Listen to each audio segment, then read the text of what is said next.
The war brought misery and death all over the world. I sure hope that something like that never happens again.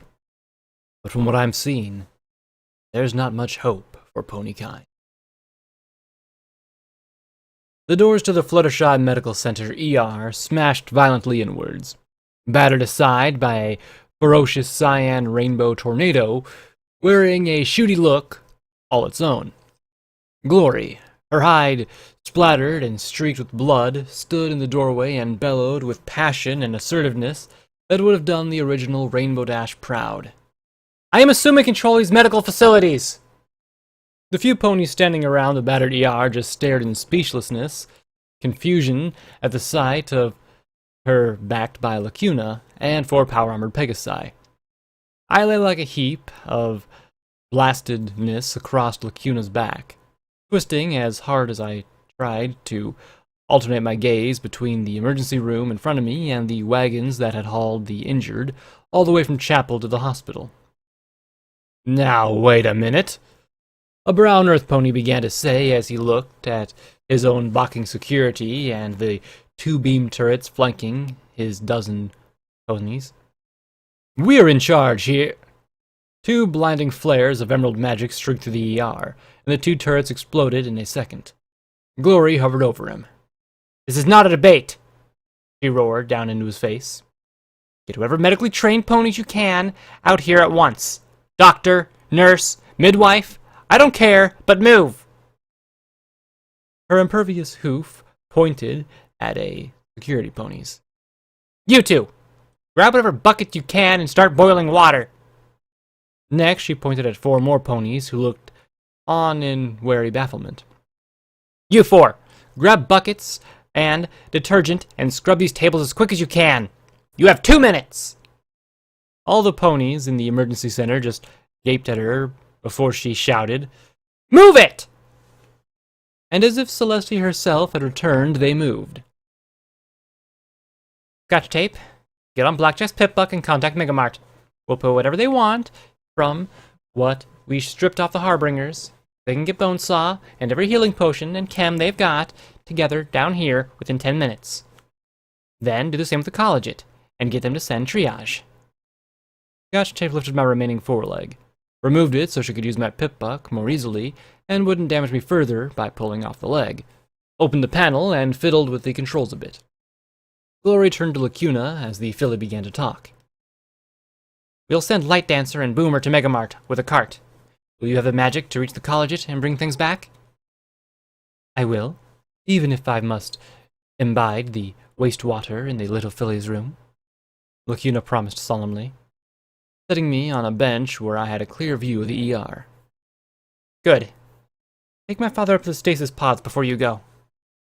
Glory then turned to P-21. "Go up to there and make sure that the one we put Scotch in is still working. If not..." She hesitated for an instant, glanced back at the bandage-wrapped form of her father. Her eyes met mine. I gave her as a reassuring smile as I could. It was all I could do at that point. "Try and get it prepped and ready if you can."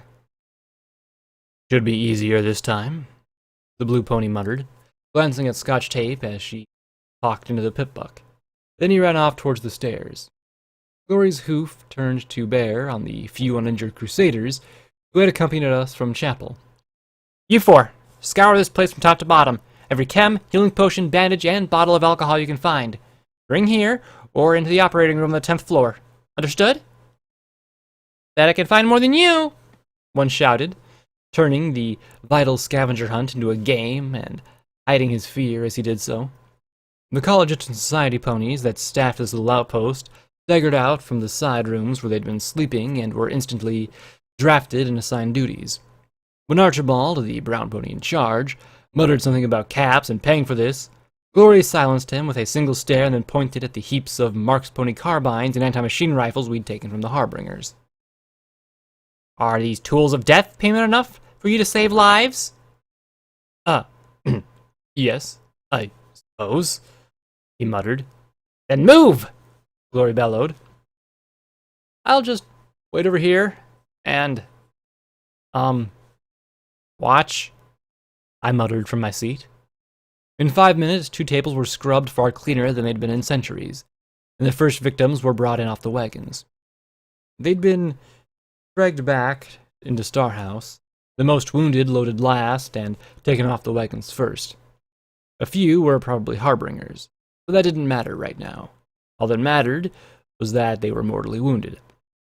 Glory had a nurse pour a pan full of wild Pegasus and dumped the medical tools in. I envied the tools a little bit. Lacuna levitated the still form of Sky Striker through the ER and then flew up to the stasis respiratory. Glory hesitated for one moment, her face clearly showing a yearning to be at his side. Then she started to work. I hadn't appreciated her medical skill in a while. Nowadays, I just regenerated, used healing potions, or was hurt so badly I was unconscious, and hadn't watched her save Scotch. I saw her move from one tool to the next with her mouth with a deft finesse that matched Rainbow Dash's flying skills. She made healing potions and unicorn magic seem like crude tricks, easy and almost lazy solutions, cheats. Given the lack of magic up above, I could now understand how much medicine would rely on cutting and sewing. The only medical assistance she used with each patient was to put a recollector on their heads to anesthesiate them. Then, when Bonesaw arrived 20 minutes later, he and an Earth Pony college doctor working the ER had gone through and stabilized a half-dozen patients. With magic, the old stallion pushed them further towards recovery and away from death's bony hooves. Yet even magic had its limitations. It could heal wounds, certainly, but what of infection, shock, and contaminants left in the wounds and other complications? With needle, thread, scalpel, and tubes, Glory saved lives without magic. But not without cost. One mare who'd come to fight with the Crusaders shuddered, gave one long exhaustion, and then went silent. Glory simply closed her eyes for a moment with the slightest bowing of her head, and then washed her hooves in a bucket, rinsed them with whatever alcohol was present, and moved on to the next. She refused to give death more than that. And me, I sat back watching it all with a profound sense of frustration. I wanted to will my limbs back into place so I could boil linen for bandages, or sterilize the equipment, wipe down the tables, or just give comfort to injured children. But all I could do was sit back and watch as ponies better than I worked to save others. Not always about me, though. When Lacuna returned with triage and a few others an hour later, the Alicorn looked positively drained of magic, and her wings dragged on the floor as she walked. The critically ill were stabilized enough for the gray unicorn to take Glory's place. "Glory?" I said as she washed her hooves, staring at the bloody water. She didn't answer. "Glory?" I said louder from my seat in the corner. She bit a bottle and carefully trickled the alcohol over her forehooves. "Glory!" I shouted, and she jumped, the bottle falling from her mouth and puddling at her feet. She stared at the fluid spilling away in shock as I tried to meet her eyes and said in softer tones, "Glory, go to him." I can't. If he's... She stammered, clenching her eyes shut. "I'm needed here." "Glory, go." I imagined my mother, all the things we'd left unsaid. "Go to him. Triage is here. She can see the injured. You've done your part. Go on." She glanced at me, and the mask of her stoicism crumbled as tears welled up in the corners of her eyes, and she grimaced. "Blackjack, I'm scared. What if... How could she... Why?" She bowed her head, and I started to move to hold her before I remembered my missing limbs. "Why did she do that?" she cried out at me. "I don't know," I said in a low, gentle voice. "Maybe Cognitium took her over and attacked him before she changed her mind. Or maybe she had to do something so she couldn't return to her old life. One that she wanted, but that wouldn't save the wasteland. I don't know. What I do know is your dad is up there. He's alive. You're going to need to talk to him. And if he's not, I closed my eyes, remembering the head and the steak. If not, you need to say goodbye. I finished in a near whisper. She looked at me one more trembling second and then pulled my torso into an embrace, holding me tight. Even if I didn't have legs, I imagined holding her just as tightly as I sighed and stroked my cheek against her neck. "Thank you," she whispered back. I sighed and kissed her neck and smiled when she finally pulled back. "Go on. I'm going to wait here. I know sooner or later Rampage will bring Rover." I sighed, looking at my 3 stumps and damaged hind leg. I'm really going to owe him a leg or 3. "All right," she said, then flew up into the air. "I'll be back soon." And with a swoosh of her rainbow mane, she shot down the hall. Scotch Tape looked over at me from where she hugged my foreleg with my pip-buck within. I wondered what Cognidium would think if she knew that EC-1101 was in the possession of a filly. Part of me found it funny. Another part, decidedly not. "Hear anything interesting?" She sighed and looked at the leg. "Lots. There's a bunch of chatter about one group withdrawing to someplace called the Cathedral, another talking about Operation Cauterize, and something involving Canterlot, and a bunch of jabbering that I think is in Zebra. But I didn't pick up anything from the Harbingers. If they're communicating, they must have been using landlines rather than transmitting." She glanced off to the side and then back at me. "Blackjack, there's this really freaky pony watching me right now." "Pale, wide-brimmed hat, cards?" I asked with a little smile. She nodded, glancing away again nervously. "Don't mind him. He's the dealer. Lives in my pip-buck. He's a friend." The filly set my leg down and backed away from it before looking up at me. She looked at the device, then looked off to the side, and finally leaned towards me. "Blackjack? I've seen him before," she whispered. I would have sat up a little straighter if... Well, limbs? What do you mean, Scotch? "In a book. There was a paper with a drawing of a pony that looked just like him," Scotch Tape said before she shrugged off her saddlebags and dug around for a bit, pulling out a copy of the Wasteland game book she'd picked up in Silver Star Sporting Supplies. She flipped it open to the back pages where several papers had been shoved in. Character sheet was printed in the upper left corner of each, and below were a bunch of boxes and letters that made no sense. Some pony with some art skills had drawn a rather detailed pictures on the backs. One of the ponies wearing a steam-driven power armor. Another was a unicorn mare holding a talisman like Priest's cutie mark. Her head bowed reverently, while a third depicted a widely grinning Pegasus stallion with a long rifle strapped to his barding. And there was the dealer. Same hat, same gaunt, shallow look, with a dead-eyed stare as he flipped glowing cards between his hooves. "Turn it over," I murmured. Name: Smiling Jack. Race: Earth Pony. Profession: Occult Gambler. Hometown: Gallows Hill. Player: Echo. "I see," I said quietly. It might have been coincidence.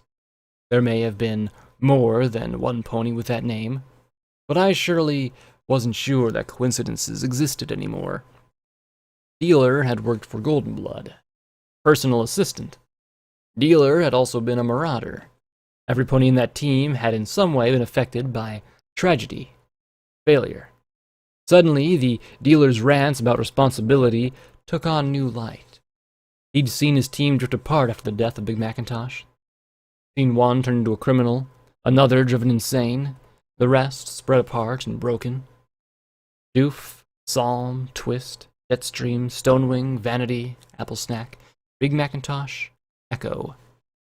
The team was complete now.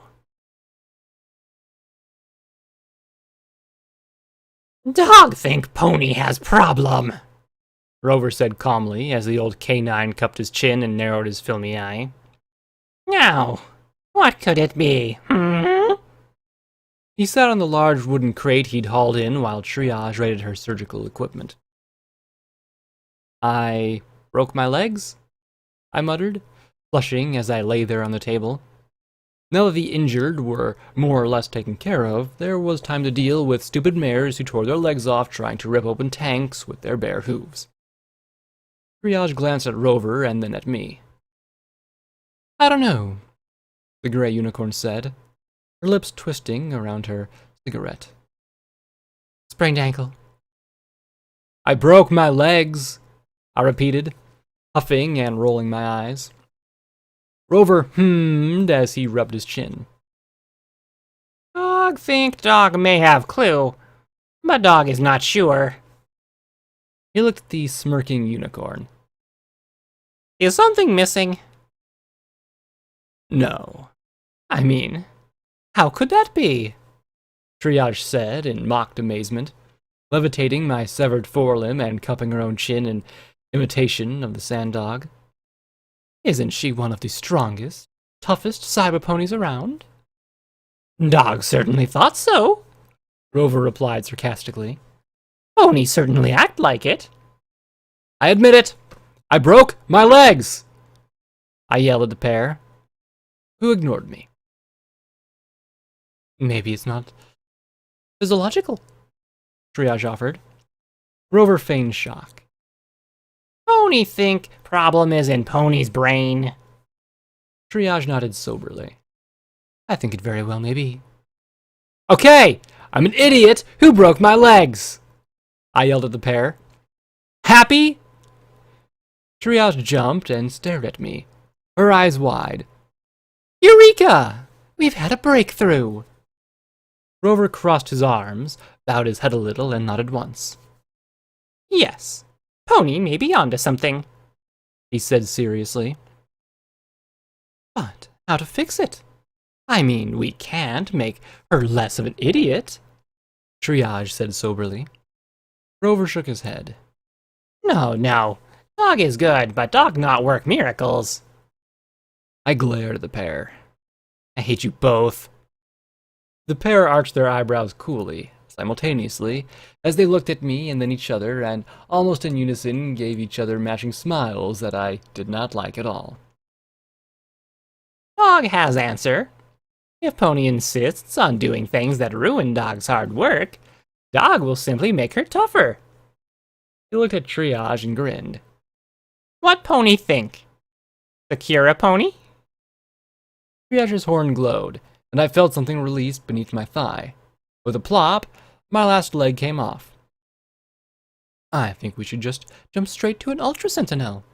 Nip this problem in the bud once and for all, Triage replied with her own grin. I had a vision of myself sporting 6 legs, each as big as my body, and wiggling my 3 working stumps desperately as I struggled to get away. Triage levitated me, and my stumps waved helplessly in the air as I tried to flee. No! I'll never get laid again! Triage set me back in the middle of the table. Finally, she sighed. All joking aside, you're serious, Blackjack. You are throwing yourself into fights these legs just weren't meant to handle. You could use some more body reinforcement, too. Your cyber parts were designed for recon and being all sneaky. Face it, you need a combat model that can take abuse you're throwing at it. I don't want to be turned into Deus, I muttered. I like having flesh and blood. And so did he. Triage snorted and rolled her eyes. Then you'd better be used to being a cripple. Fact is, you're thrashing yourself harder than ever your repair talisman can keep up with. And you won't have any use of people if you can't move. Fuck you! I hissed at her and closed my eyes. I saw the thing that Dawn became, that Deus had been, and I could see myself becoming just another version of Dawn. Was there any pony left in her? I don't want to be a machine, Triage. I don't want...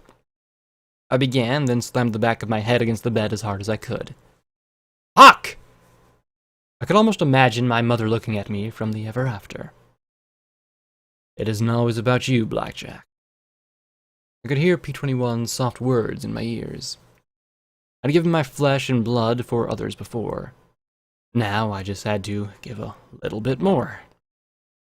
Still, where was the line when I'd stop being Blackjack and start being Dawn? Or was it already too late? I fought the tears of frustration. Sorry, I muttered. Don't be. Near as I can tell, this is par for the course, Triage replied. I closed my eyes. I wasn't Dawn. I was a better pony than her. I was... What have you got? I asked quietly. Rover looked back at me. Pony is fortunate. Pony has friends. Professor Zodiac realized a while ago that you might need stronger stuff than what you had, Triage said, even if you didn't want to admit it. She had us look into whatever steel pony parts we could. She sighed and shook her head. There were plans for cybernetic steel rangers and shadow bolts, but finding the actual augmentations was a bust. It'd take a full engineering lab to make them from scratch. Now I frowned at her. So, you don't have tougher legs? Not exactly, Triage said as her horn lifted a black piece of metal from the crate. I blinked in surprise, then stared at the rear leg of a piece of Enclave power armor. You see, we won't be making them precisely from scratch. We'll use the remains of Sky Striker's power armor, the Shadow Bolt to repair drivers, and your basic legs to make new ones. You can do that? I asked in surprise. The gray unicorn sighed. I think we can do that. The Shadow Bolt design is based on power armor, only much more reinforced. Instead of armoring around a pony, it strengthens throughout the body. We'd have to fortify your joints and spine, though. One bad fall on your back, and you could easily snap it. She levitated another long piece of black metal. Fortunately, we've got enough pieces of Sky Striker's armor to do it. She looked into the box and pursed her lips. Too bad the wing guards were shredded. Not too bad for me. Anything that got me more than 20 feet off the ground was something I didn't want. Once I worked out teleportation, I sighed and gave a half smile. Just try and keep as much flesh and blood as possible. I don't want Glory to have to break out a wrench set when we make love. And that is a mental image I could have done without. Triage shuddered and lifted one of my torn legs with her magic. We'll get you put back together. That shoulder is a problem, though. We're going to have to pop you into a memory orb for a bit while we work on you. However, Rover added, lifting a finger, there is a price for Pony. I sighed, knowing there had to be one. I'll go to Grimhoof. I really wanted to chase down Steel Rain and Dawn, but that's his requirement. The Collegiate has a separate request, Triage said with a smile. Fact is, the Collegiate is dying for a steady food source. The Society has been gouging us for years for basic staples. We got their plantations running and secured the tunnels connecting them with Elysium, and then they kicked us out. But there's one plantation close to us that never got running due to extreme innovation, stronger than almost anywhere else. Somehow you're immune to innovation now. Maybe it's a cyberpony thing. In any case, we want you to go in and see if you can clean it out for us. The immunity seemed to annoy the Grey Mare. I suppose she didn't like my mysteries any more than I did. Why isn't there any innovation in the other plantations? I asked. No idea. They were all underground stable tech test beds for stable orchards and gardens, built to pretty similar designs and without full stable shielding. If there was innovation in the area, it shouldn't just be hitting one hard and leaving the others almost untouched. The only difference is that that plantation was leased to some other company, Roseluck Agri-Farms. We sent in some robots to look around both the surface structure and the plantation itself. but there were tunnels that stopped them from getting deep enough to be used. In the end, we just gave up and walled off the tunnels to it. Roseluck Agrafarm. I'd heard that name before.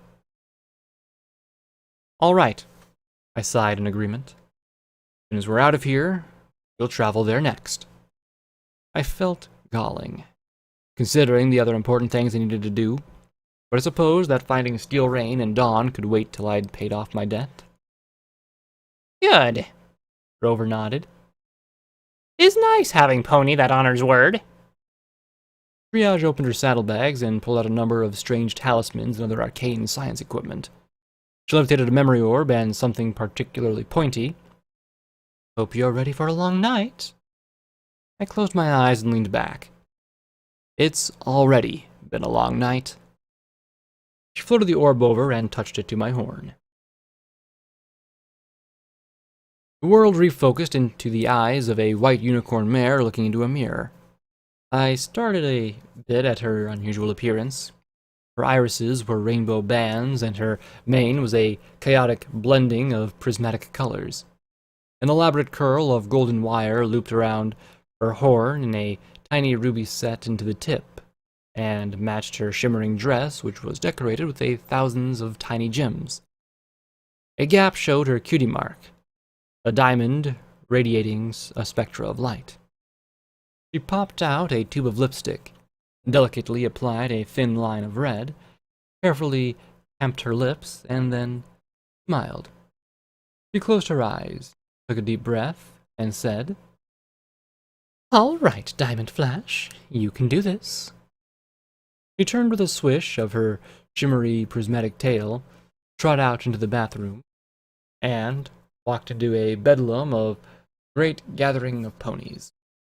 The cavernous space was awash in lights, music, and noise. Dozens of displays and booths filled the vaulted chamber, and ponies of all kinds, as well as fellow beings from other lands, wandered through looking at the varied wonders. Above it all hung a banner magically illuminated to read, Equestrian Technology Trade Fair. Clearly, this was a major convention of some kind. In the distance, on the open floor below the ringing balcony my host was standing on, I spotted Applejack standing beside a green stallion and talking to Rainbow Dash. Pinkie Pie walked in with an entourage 2 floors up. Opposite her, Twilight Sparkle seemed to be critically reviewing the Ministry of Arcane Sciences stall, clearly not finding it to her satisfaction. 2 green unicorn mares fussed about the displays, even with others looking on, clearly trying to execute the purple mare's exacting directions. Stabletech had a massive 3-story tall display of a stable. From the traffic coming and going through the building's wings, this event clearly went beyond even this massive space. Diamond Flash walked casually through the throng of ponies. Every one of them looked as glamorous as herself, or more so. She levitated a glass of champagne and took a nervous sip as she looked over at one display. Flash Industries had something going on that had dozens of ponies oohing and awing as energy zapped and flashed. She made her way closer, and well-dressed ponies looked at her, sizing her up, and made room for her.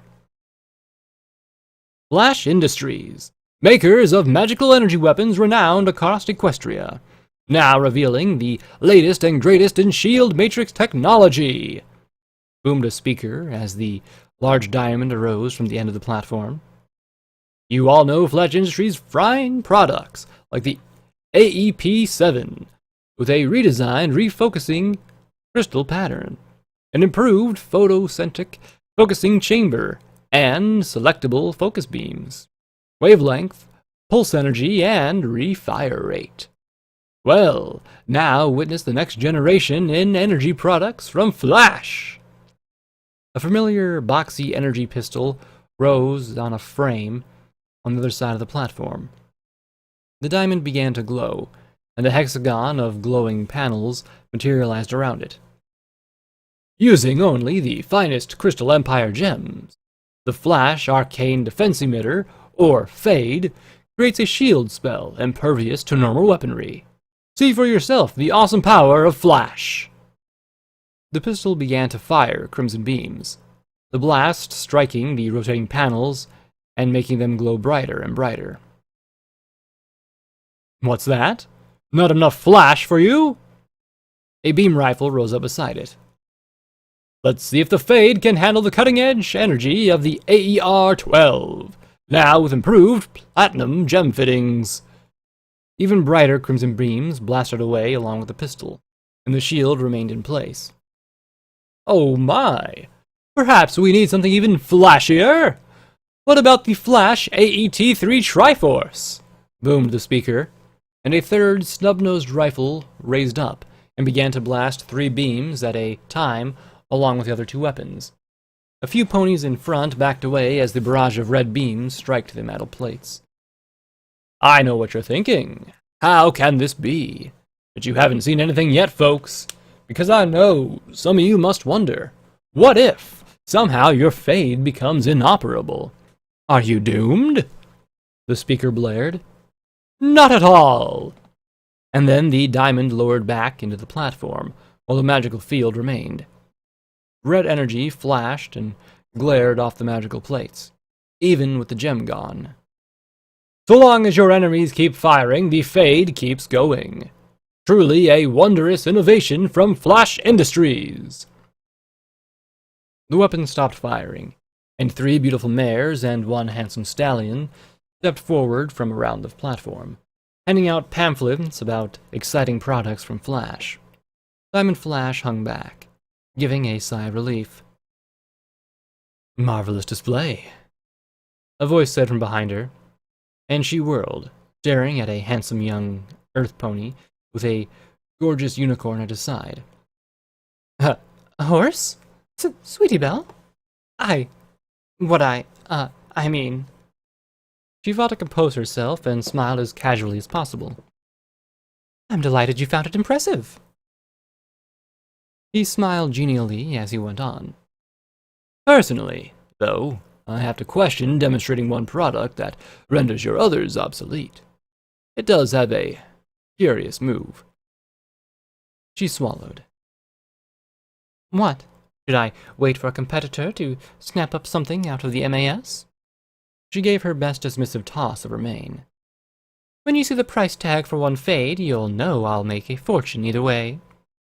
Then she glanced across the room at Applejack. Besides, the MWT is urging more emphasis to be put on defense applications, like power armor. I'm sure the Zebras truly appreciate their defensive capabilities, Horse said sardonically, with a small roll of his eyes. He looked at the crowds with clear distaste and sighed. Such a bother. But this is where the well-connected rub flanks and decide what the future will be. He suddenly looked at her once more and smiled, arching his brow. And you certainly seem determined to be one of them.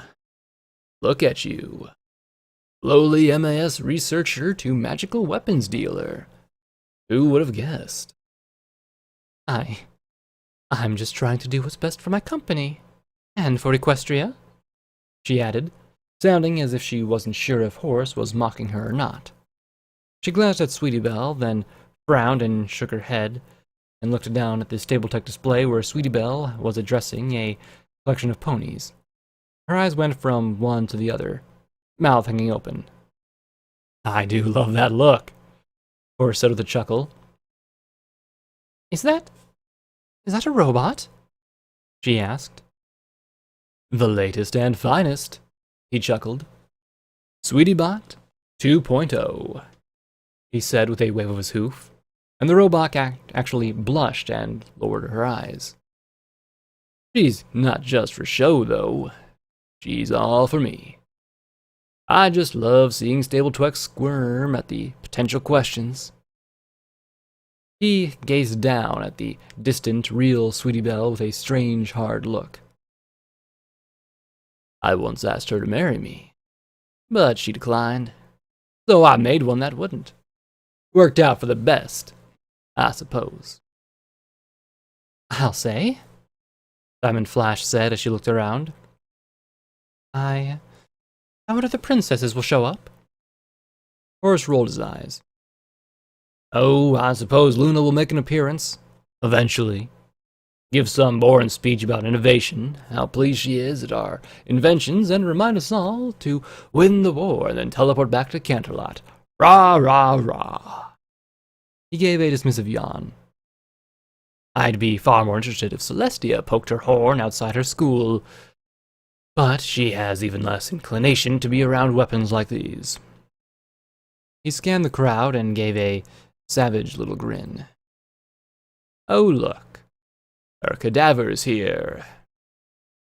He followed his gaze and looked down at the scarred form of Goldenblood, walking around the edges of the room, skirting the crowd. Who? He glanced at her, his expression turning pitying. Oh, that's right. You're not in the know. I really shouldn't be surprised anymore. He smirked down at the pony as he made his way towards stable display. That's the director of the Office of Interministry Affairs, one Goldenblood. Diamond glanced down at the disfigured pony who was now standing in a corner away from the crowd gathered around Sweetie Belle. The mayor then looked back at him. So what? Horace threw back his head and laughed. Oh my! So what? That is so cute. He returned to glaring down at the stallion. When I was the interim director of the MWT, I discovered all kinds of interesting things about Goldenblood and his little office. Things you wouldn't begin to believe. It was all right there, if you were smart enough to know where to look. He caught Diamond's eye, and his lips curled in amusement. Applejack isn't, by the way. She hasn't a clue about the 10th of what's done behind the scenes. She glanced at the orange mare and her escort with a look that was almost pitying. You don't know anything about what happened to her? Her accident, do you? Diamond asked, her voice dropping. Horace glanced at her, and his lips widened even more. I knew ponies that smirked like that. I wanted to buck that smirk right off his face. Why, of course not. How could you possibly think such a thing? He said in a voice of fox-wounded pride, pressing his hoof to his tuxedo vest. He then looked down at Applejack's green escort and chuckled. How terrible the assassin was killed rather than apprehended. Can you imagine what Morale might have discovered if he'd been arrested? Why, I imagine whoever did arrange things must have been tickled pink when he was dispatched. Probably sent Applesnack a gift basket. He chuckled and shook his head. Such irony. Was he talking about himself or Goldenblood? Ugh, either way, I don't like it. The mare licked her lips nervously, averting her eyes from the handsome yellow stallion. Diamond started to move away from Horace. I should, go mingle. But Horace reached out and pulled her close to the rail once more. You want to be one of the big ponies. You need to learn how the game is played. He nodded his head once towards the crowd, and the robot nodded in turn and trot towards them, drawing the attention from the pair. It's Sweetie Belle, they began to gush, and the robot began to sing in her slightly off, buzzing voice as Horace led Diamond away from the scene. What do you want, Horace? She asked warily. Oh, what do any of us want? Mares, money, mansions, he said, with a dull wave of his hoof. Then he smiled at her. Let me turn the question around. What do you want, Diamond? She balked for a moment. Well, to do what's best for my company, and for my daughter, and for Equestria, of course. He gave an exaggerated yawn. Yes, how very dutiful of your stockholders, biology, and nation. He frowned and darted in front of her.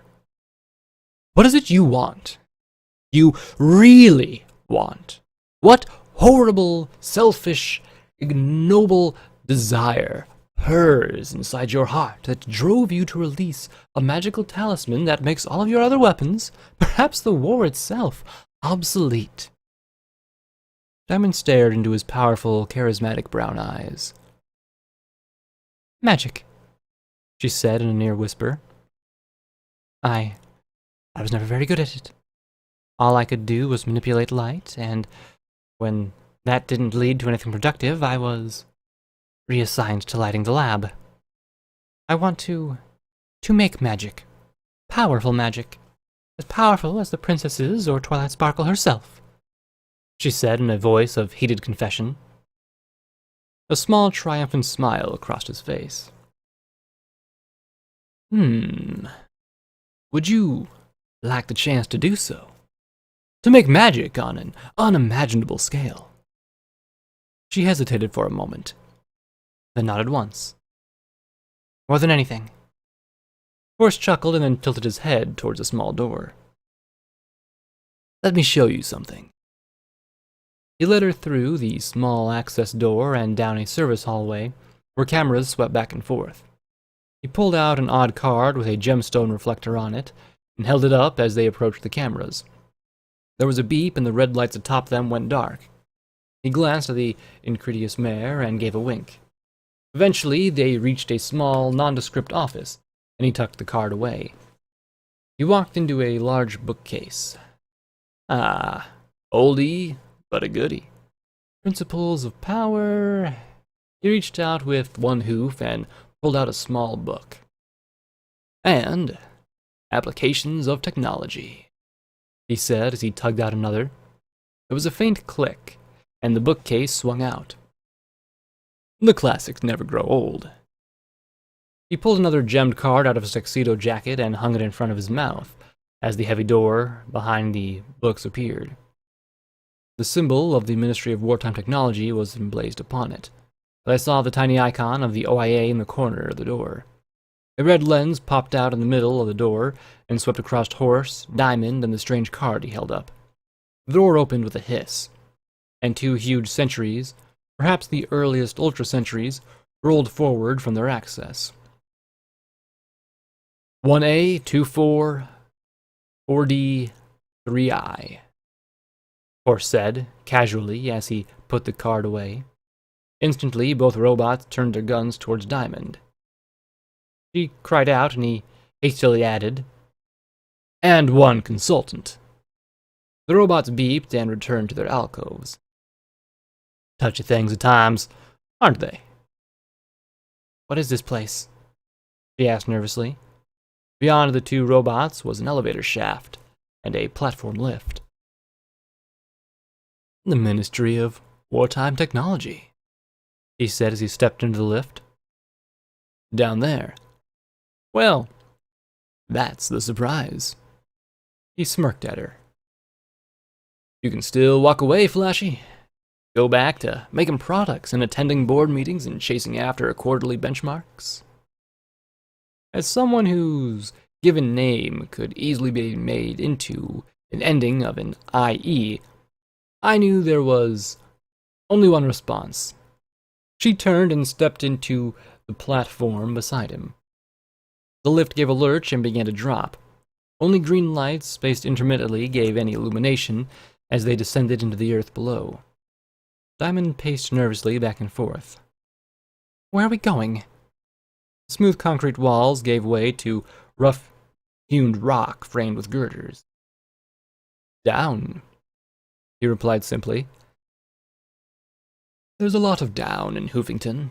Even before the original city was raised, it had a rather stunning, almost, of drains, sewers, and access tunnels. It's as if the city's always been trying to draw its inhabitants to explore deeper and deeper into the earth. He glanced at her and gave a grin. Nervous? No, she said sharply. Liar, he replied. Unicorns always are when it comes to being underground. You love the shiny thing. Or the rocks, the dirt, the bones. You don't really belong here, he said as he casually looked over the wall. Diamond stared at him for a moment. Do you not like unicorns? He looked at her and arched her brow, then smiled. Truth be told, I hate every last one of you. He turned to look at the passing stone walls again.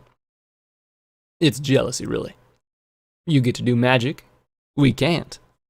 That's your dream to do incredible magic. Well, it's my day to somehow have technology so advanced that there won't be a difference between unicorns and any pony else. We'll all be equal. You're frightfully candid, he murmured. He gave a short laugh. It's this place. Brings out the honesty in me. He turned and pointed to the walls, which now glittered with huge black bands. As we dug the tunnels to bring building materials to the core, came across this strata of obsidian, one of the thickest ever encountered. Odd, because obsidian rarely forms so deep in the earth. It's also a poor foundation for skyscrapers, to be certain, but enchanted and processed, proved quite useful as a building material. But beneath it, we encountered something even more amazing. A layer of broken and compressed granite. My geology is somewhat lacking, Diamond confessed. Horace chuckled mirthlessly. That was one thing I liked about Goldie. He could talk about rocks all day. I think it's the only thing I liked about him. He pointed at the gray walls. The granite formed eons ago, some of the hardest stone in all the world. But something had shattered it to pieces. This wasn't some slow process of erosion, but a rapid and traumatic event. Even more shocking, several places we found pockets with intact zebra ruins, buried deep, an avalanche of debris. Zebras? Equestria? She asked, baffled. Please, this was centuries before Equestria. We were being exploited for food by Unicornia and Pegapolis, he said with a roll of his eyes. We came to one of two conclusions. Either had to have been some sort of cataclysmic volcanic eruption, or a colossal impact had blasted the mountain of granite apart, and the debris had rained down all across the valley. Magma then rose and rapidly cooled, forming the obsidian layer, which was buried beneath sediments. He reached into his tuxedo and casually withdrew a fragment of shiny silver metal. And then we found this. What is it? She asked. Star metal, sky iron, meteorite, or rather, it's what had appeared to almost everyone. What I discovered is that this metal isn't simply an element or alloy. It has a particular atomic structure capable of manifesting particular macroscopic effects. He smiled smugly, and I realized that such a metal had more than simple natural origins. It was technology, incomprehensible technology to everyone but a very select few. Technology that would allow us to not just end the war with pitiful ease, but to utterly transform the world. Perhaps the universe. Diamond took a half step back from Horace as he chuckled. Of course, that was just my pet theory. He looked down where the green glow was becoming brighter and more steady. Then, we found... He paused, and suddenly the lift dropped into a colossal, perfectly round void. This. A few green lights along the lift's hanging rails were the only source of steady illumination, struggling to light the massive space around us. The green glow was augmented by countless motes of ghostly white light circling the middle of the great space. Along the peripheral of the great expanse were long, jagged blades of silver, jutting hundreds of feet into the mile-wide cavern. Green, crackling energy arced, flickered, and danced along the edges like the distant lightning storm. A swarm of tiny humming dots swirled and flickered around the silver spikes, like a metallic mist. What? How? She breathed, staring into the space as the lift dropped towards the large bulbous shape suspended in the very center of the chamber, hundreds of feet above the floor. "We didn't make this," Horse said, as he stared out at the gargantuan machines surrounding them in all directions. "Something else, somewhere else, using a technology greater than anything we could imagine did. Applejack's engineers and Twilight's researchers call it the Tocomare. The zebra called it the Eater of Souls.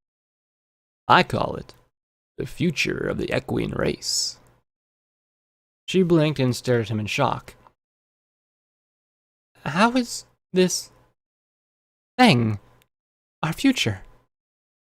The lift came to a stop at a dangling station.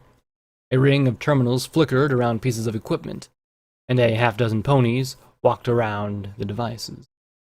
A hum filled the air, which would have made my mane stand on end if I'd been there myself. Diamond swayed as the familiar lethargy washed through her.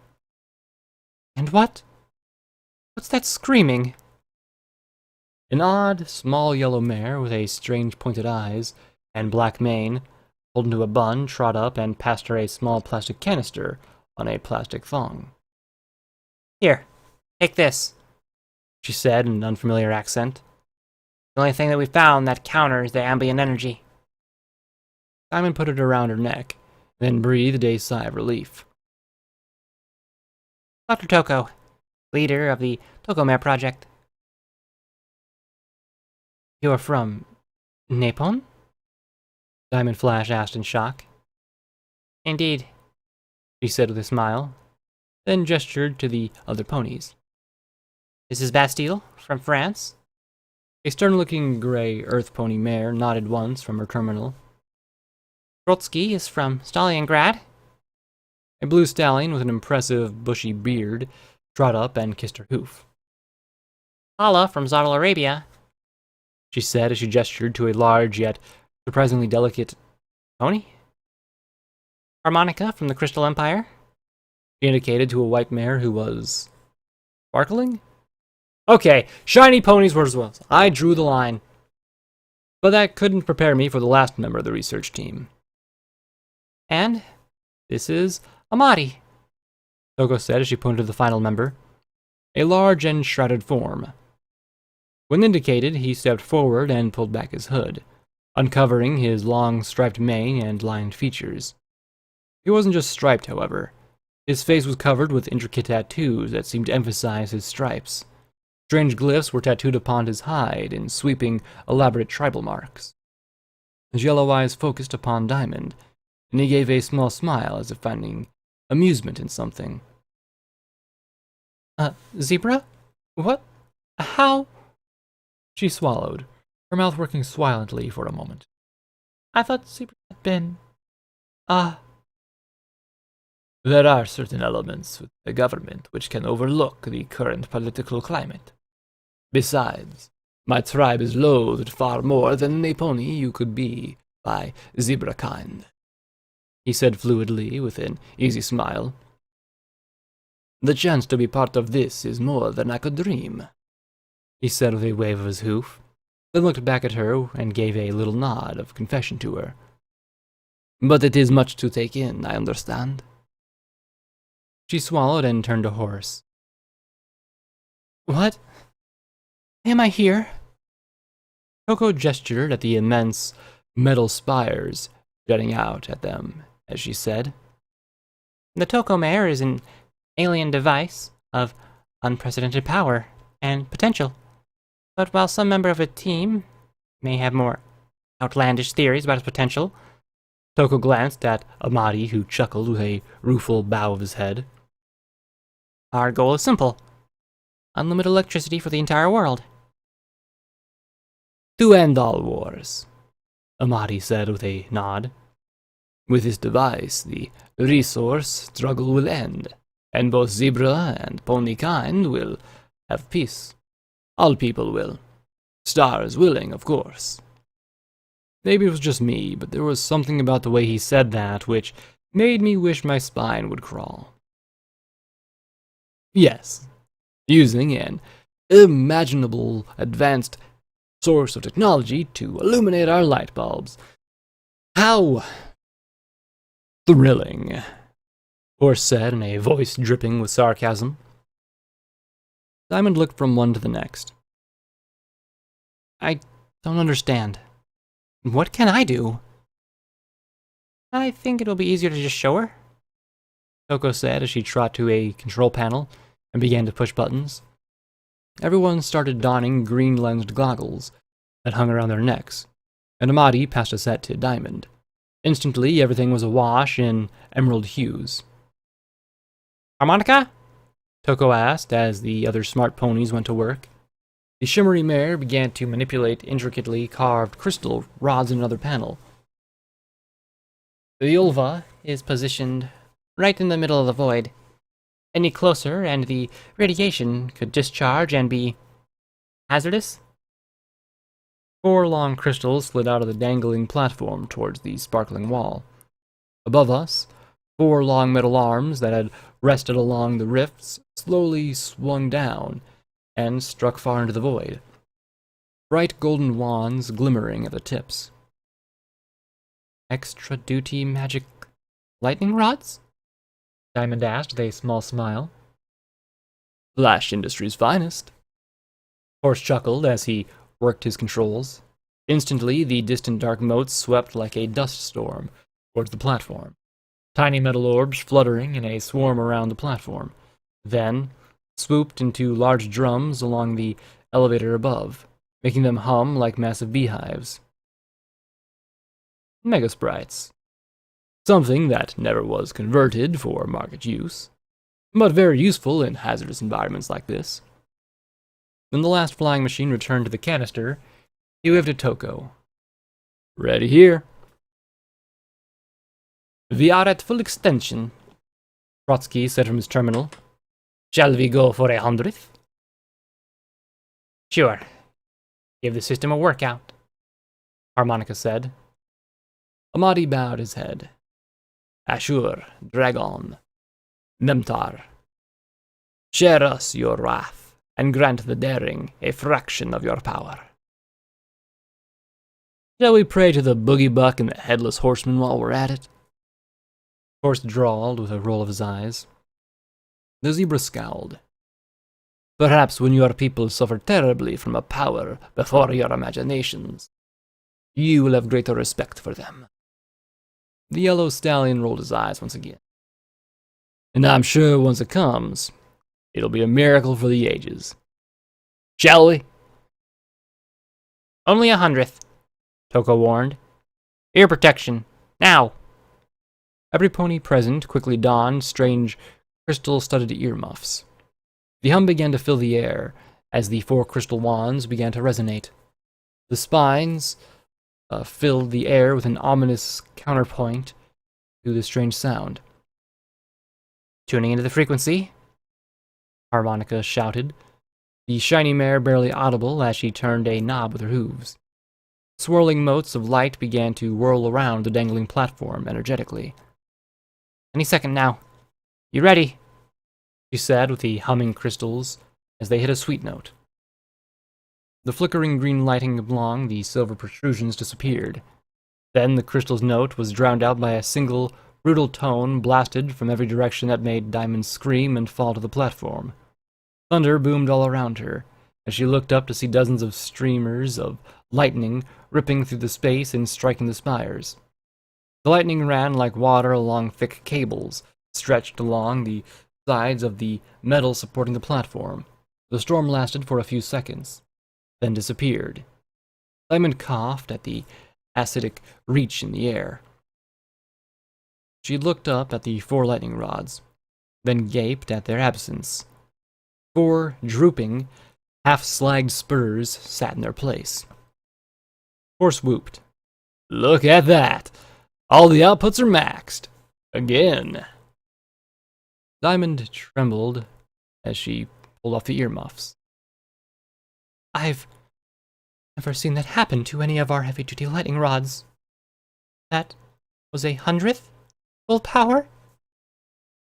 Toko smiled at her. No, If our math is correct, that is 1/100th of 1% of the power the Tocomare is capable of. Sweet Celestia. Sweet Celestia. Diamond murmured. How? We are not certain. The Tocomare seems to react to a singular frequency. But as you can see, we need something capable of shielding and channeling the power. And Flash Industries is the forerunner with your Fade and other research projects of energy manipulation, Toko said as she pulled her goggles up. With your shields, we can not only tame the Tocomare, we can channel its power all across Equestria. Perhaps all the world. I thought back to the megaspell chambers beneath the city. If there were any way the energy I could have seen been channeled to them, then suddenly the zebra's zeal for destroying the core made a whole lot of sense. Terrifying sense. If the ponies living above knew the glowing bullseye they lived on, then they were bona fide crazy people. One and all. Power like that Would take dozens, perhaps hundreds, thousands of Fade units, and the mechanisms to control and... She opened her mouth, staring at the distant silvery prongs and their flickering lightning. Horse walked towards her. So, what do you say? Want to do magic on a scale that will make Twilight sparkle green with envy? Diamond flashed, looked from one to the next. Then her eyes returned to Horse. Then she smiled. I'll get started tonight. When the memory ended, I reeled there on the table. It didn't help that my whole spine felt stiff, and my shoulders and ribs ached. So, that was what the Eater of Souls, either a monster from beyond the stars or a ridiculously powerful machine. Either way, it was beneath the core, waiting. What could it do? What, if anything, did it have to do with Horizons? Oh, who was I kidding? Something like that had to be involved with something. Or did it? I reflected on something else. No golden blood. It was hard to imagine a conspiracy in Equestria without that scarred buck involved, but I supposed that, statistically, there had to be some plots that he wasn't involved in. Maybe he was, and had simply been absent. Or perhaps Golden Blood had conducted this one from behind the scenes too, and... I groaned and rubbed my face with a cold black hoof. Why so many damned secrets? Because it's the hoof, Triage said as she took the orb and returned it to her bag. So, the Tocomare. What do you think? She asked as she trotted back to the table with a freshly smoking cigarette between her lips. You saw the Tocomare. Horse's marvelous mechanical monstrosity. I sighed and looked at her, feeling the urge to be honest, and spat. I think it's more proof that virtually nothing that was made during the war was worth a damn. It's like Dawn's belief that all they need to do is one thing, just one, and everything will be perfect. And Diamond Flash was just sucked in too. No doubts. No, wait a minute, what if this thing eats us? Or maybe dangerous life-sucking radiation means we shouldn't play with it, or anything. Did Equestria have a terminal outbreak of stupid? Rover laughed as he attached my leg to a new socket in my repaired shoulder. By the way, Pony, ask a ghoul. Every pony just raced forward as fast as they could. Ponies herd animals by nature. But moreover, think of Equestria before ponies wore. Triaz manipulated a probe in my opposite shoulder. There were threats, certainly, but all they needed was for some pony, notably Twilight Sparkle and her friends, but others, to do the one thing needed to fix everything. She gave me a little smirk. You're not the only unicorn who studied memory orbs. Before the war, they would just use the elements of harmony and make everything better. Return a crystal heart to a pedestal, and King Sombra is banished. Just do X, and Y is gone or fixed. Simple. Rover sighed as he lifted my last foreleg and began to attach it to the solder socket. There were a number of clicking sounds and a warm, tingly feeling radiating from the connection. Pony never realized that occasionally X leads to more Y's and Z's, and letters of the alphabet ponies never imagined. You could say alphabet, but not ponies. I reached over to a tray, lifted my black collar up with 2 fingers, and snapped it around my neck with a wordless smirk of delighted amusement. I felt myself blush profusely as he snugged it down against my hide. Thanks, I muttered in embarrassment. He didn't say a single word, and Triage looked at me, the mental ring in my throat, and then back at me with a sardonic arch of her brows. What? I snapped defensively. I didn't say anything, Triage replied as Rover cackled. I sighed and I looked at all the blood and scraps of metal scattered around the table. My EFS showed a slightly different layout. Still blue, but there was definitely a wing motif on the top, bottom, and upper corners of the EFS display. Can I go up? I groaned, wondering just how bad the damage was. Yes, but be careful, Triage warned. I slipped off the table, feeling decidedly heavier. These legs weren't as light and quick as the others. I think it all worked out okay. If the rest of his power armor were intact, we could probably have armored your whole body. Thanks, but this is good enough, I said as I stretched and held out a hoof. Instead of white, it had a shiny blue metal of Enclave power armor. I tried to pop up my fingers, but there was nothing there but metal hooves. No thumbs? Pony have thumbs, he said as he wrapped the end of my forehoof. Dog not know why pony not able to use. Talisman should make work, Rover said, scowling at the end of my forelimbs as if the digits were insulting him in their absence. I looked along my limb to the shoulder and stared at the larger, heavier plate there. I looked back at my hips, but aside from 2 fresh red scars, the black metal ended at mid-thigh and continued at my haunch. Pony thought you'd want to keep pony butt pictures. Triage snorted and took an extra long drag on her cigarette as she avoided my eyes. Well, yeah, there wasn't enough armor to fully reinforce your hips externally, so I put some internally and called it good. Suddenly, the mare yawned and shook her head. And with that, I'm going to bed. Somebody else can clean up. Make sure you eat some metal and gems soon and frequently. Your repair systems are going to be working overtime for a while. I nodded, pulled out one of Glory's Cyberpony cakes, and began to eat. It definitely hit the spot with its appley, oily, metally goodness. But I still wanted to find a mirror. I wanted to see what Glory would see when she looked at me.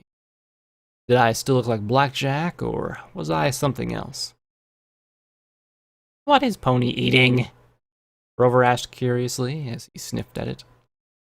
Oh, Glory made these for me. I levitated up a few. Everything a Cyberpony needs. He picked one up and sniffed it, then took a bite. His eyes popped wide as he chewed, then slowly swallowed. It's full of gems. He gobbled up the rest before I could blink. Finally, someone with good taste.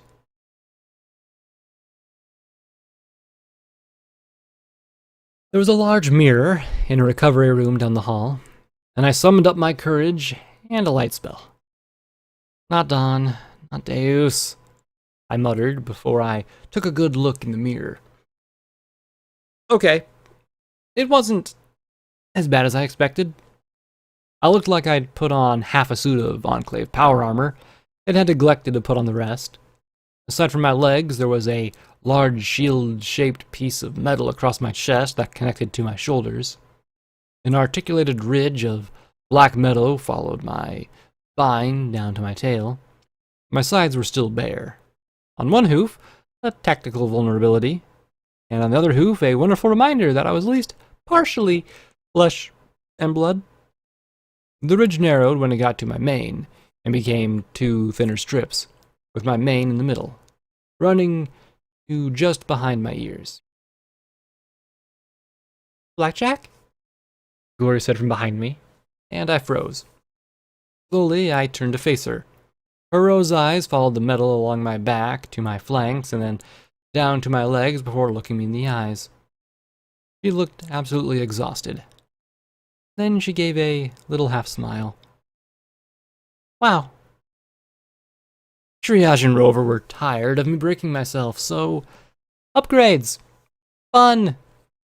I bit my lip as I rubbed my forehoof against my leg. It's not too bad, is it? She smiled and flew to me. Not as bad as I was afraid it might be, she said as she nuzzled my wonderful flesh and blood neck. Our kiss was a delightful reminder of what it meant to be a mare. I was afraid, I started, but she pressed a wing to my lips. You're not Deus, and you're not my mother, she said quietly. How's your father? I asked in worry. Stable, he replied. Lightning Dancer has contacted the Enclave. I don't know if there's any help for him up at Thunderhead, though. Whatever Mom did to him, well, I don't think there's any way to undo it. Like his body has forgotten to heal itself. She sighed and rubbed her face. I think about those kids and leaving him there. At least, Lightning Dancer will stay with him. If I know intelligence, they won't abandon him either. Still, it's hard. Maybe someday the Collegiate can make him a cyber pony too. Maybe. I trailed off lamely. I couldn't tell. She didn't care for that thought at all as her eyes dropped. Are you going to be okay? I asked as I lifted her face with a hoof and looked into her eyes. I'm with you, Blackjack. There's no safer place to be, she murmured softly as she held me tight and then gave an arch little smile. Now, let me check how Triage's improvements work. Give you a full physical? The line was so bad that it took every bit of my self-control not to snort. Well, okay, I said with a little smirk. But it's been a long time since I played doctor. Then I yipped as her tail snapped upside my rump. Sorry, I said as her tail hooked my collar and tugged me towards the bed. On that long unused mattress, we both reminded each other that, as bad as things could get, there was still bliss to be found in each other. It might not have seemed like the best time for intimacy, my body still repairing itself and she half exhausted, but when we finished, and lay on the bed with our limbs tangled together, I couldn't help but feel sublime satisfaction.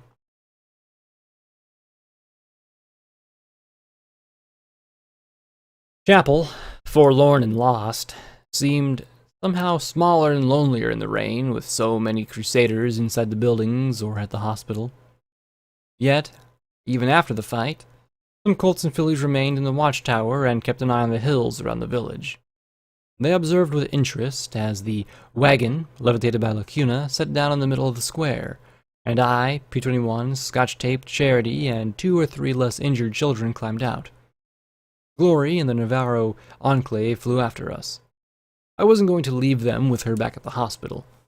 Call me paranoid, but the 3 had been giving Glory fruitive looks every time she passed.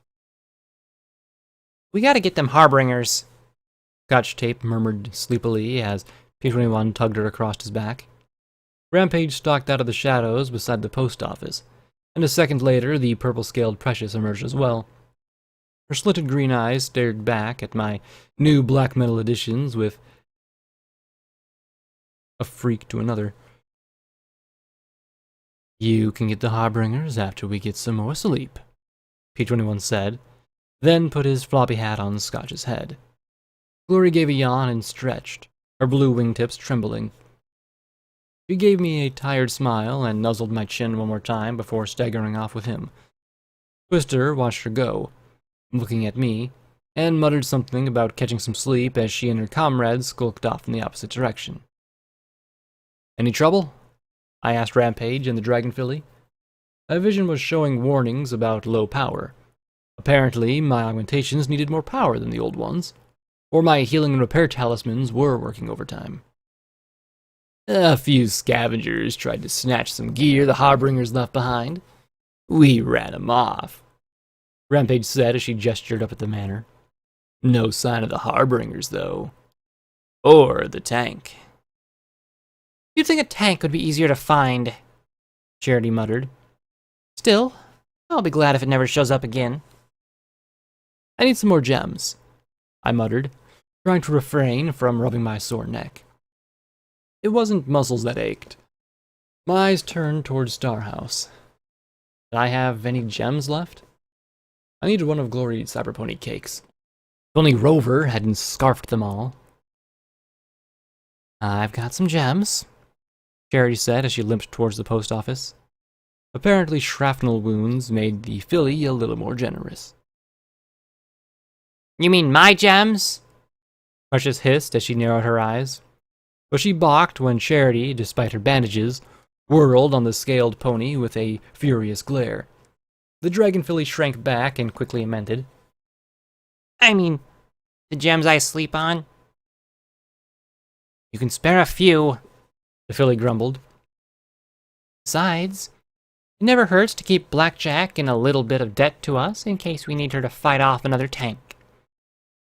The hybrid glared at me, defensively, then walked back into the post office. Another tank? I asked with a snort. Do you think I'll ever have to do something like that again? Charity stopped at the door and looked back at me. Given how your life goes, Blackjack, it'll probably be 3 tanks. Flying ones. I groaned, knowing that she was right. I followed her into the post office and was taken aback by the lack of weapons inside the shop. Where'd Charity stash the rest of the stuff they looted off the Harbingers? They couldn't have brought it all to the hospital, not while taking the wounded. She limped to the back of the building and moved between the crates. Come on down to the stable.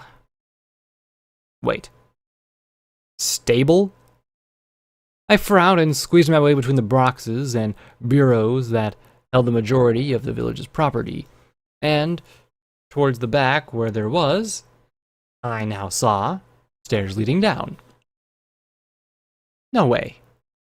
I breathed as I looked at the steel walls and telltale conduits that made my mane tingle. It can't be.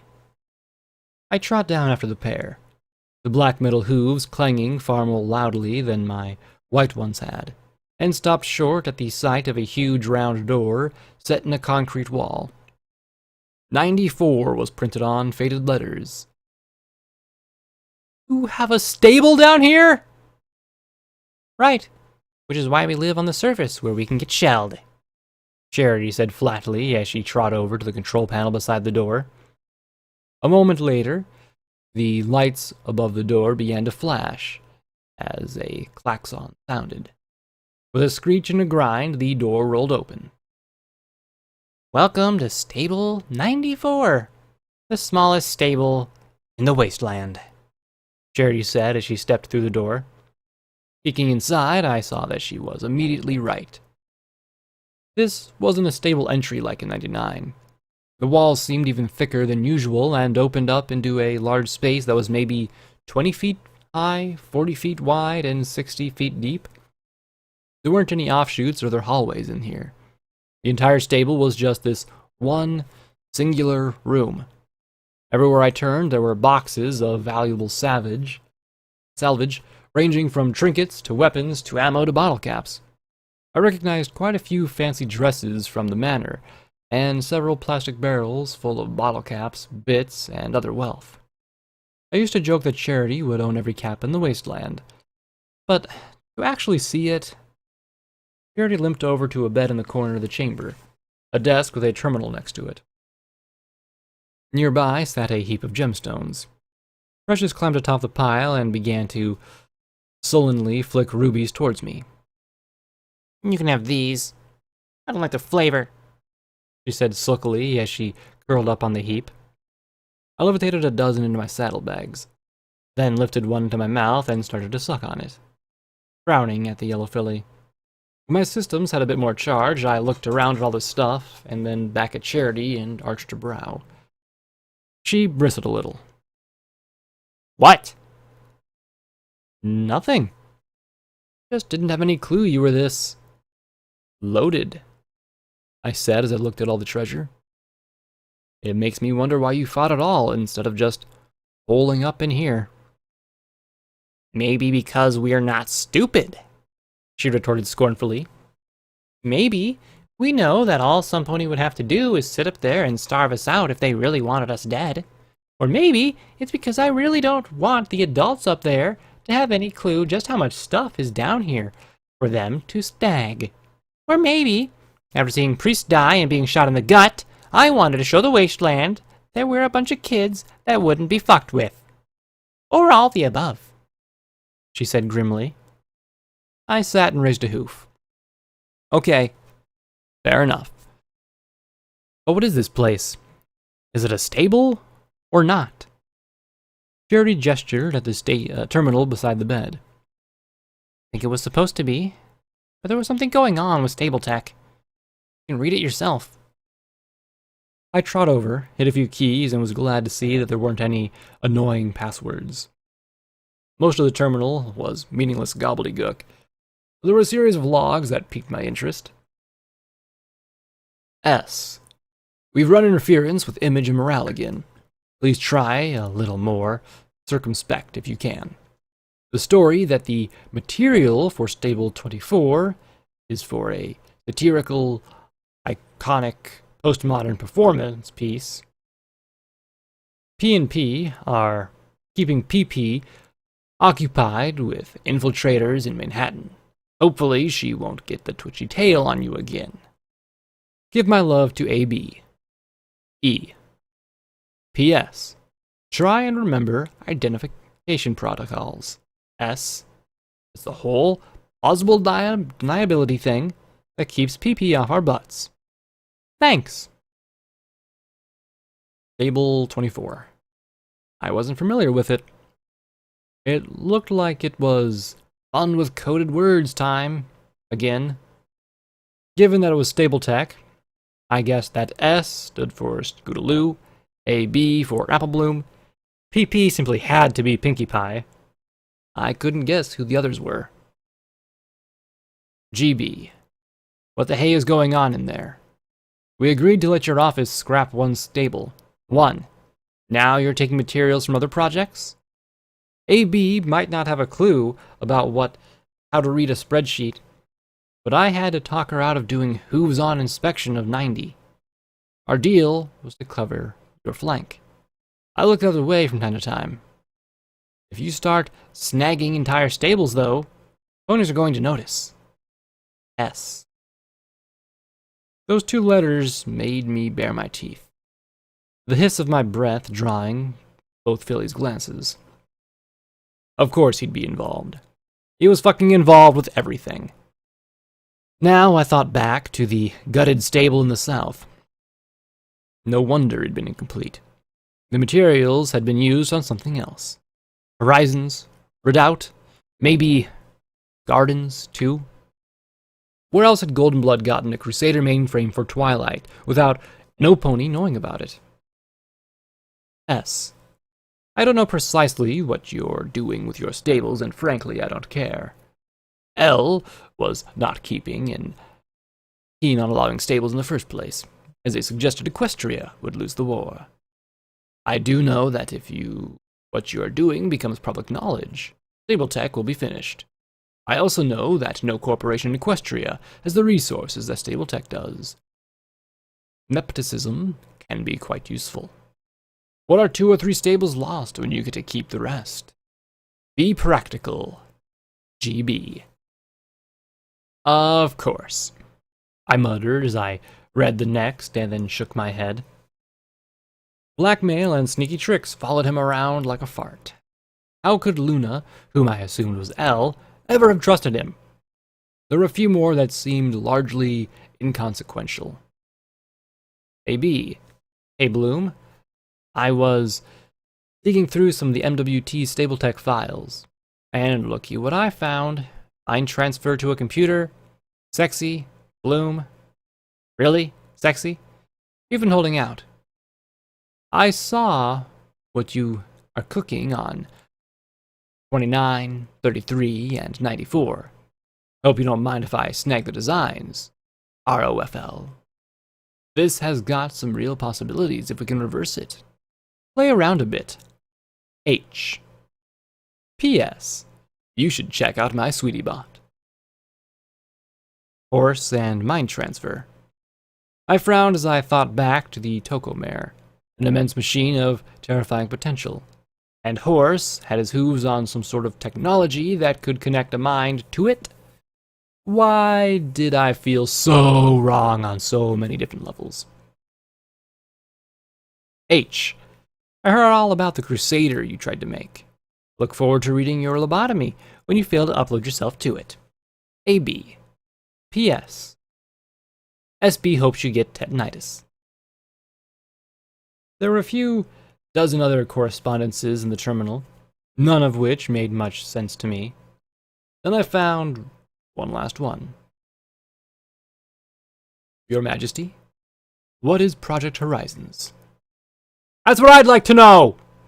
I shouted at the terminal, then covered my face with my hooves. Dawn had given me a snippet, and she'd told me more about Cognitium than she had about the project that was always tantalizingly out of reach. The terminal beeped. I blinked and stared at the screen and a single flashing cursor. Then an audio file began to play. So, what is the energy output of the Moonstone Star Metal reaction, Dr. Trottenheimer? Rasped a familiar voice that made my mane creep. I could do the math for you, Goldie, but it's a ridiculously large number. At an optimal ratio of 1,000 to 1, you're looking at an extremely arcanokinetic reaction. Even using it at a less efficient and more manageable 1-to-1 ratio, it's pretty energetic. So much so that no reactor or generator could contain it. You would need to bottle the blast inside some sort of magical field. And even then it would be tricky. Sorry, but I just don't see this becoming an energy alternative to coal in our lifetime. Or any lifetime. A calm and intelligent voice replied. Then there was a pause, and he asked, Are you okay? When was the last time you slept? I'll sleep when I'm dead, Golden Blood muttered. Oh, so tomorrow then, given how you look. There was a pause where I could only imagine a glare. Then Trottenheimer suggested, Maybe you should stop working with that star metal. We don't know what the toxic side effects are or not. It definitely has some bad vibes about it. When Trottenheimer said that, Golden Blood gave a retching laugh. Are you sure you're okay? Trottenheimer asked again, sounding even more concerned. It's nothing. Just bad vibes. It's funny. He coughed and hacked a bit longer before asking, Weapon applications? Trottenheimer let out a long sigh. You knew it was coming. Applications. Practically nil. Oh, don't get me wrong. It'd blow up fantastically. But the collateral damage would be excessive. If you used 100 kilograms of star metal to 1 kilogram of moonstone, you'd wipe the core off the face of Equestria. 1,000 kilos of that star metal and you'd take out Canterlot as well. Mega spells are pretty destructive enough and easier to control. Trottenheimer chuckled. Good thing you only brought 1 or 3 kilograms of moon rocks, huh? Then there was another pause. Golden Blood. Golden Blood rasped. And if we used, say, 10,000 tons? What then? Oh, are we going for morbid speculation? Well, with that much star metal, we'll probably lose everything from here to Manhattan. There'd be pieces of the capital raining down in Rome. Goldenblood didn't answer for a moment. Then he said with a hiss, I meant 10,000 tons of moonstone at optimal ratio. 10,000. Goldie, I don't think there'd be anything left of Equestria with a reaction that big. Or the Zebralands, for that matter. Rottenheimer muttered in shock. The planet would still be here. We'd probably keep the atmosphere and oceans, too. But I doubt there'd be much for survivors beyond that. It would be equivalent to a geological event. Dust clouds for years afterwards. Worldwide forest fires. I can't even imagine the arcane after effects of that much energy being released. It would be a weapon with no sane application. Besides, where would you get that much moonstone? Unless you're planning on making a couple hundred trips to the moon, you're never going to get that much together. Of course. Of course.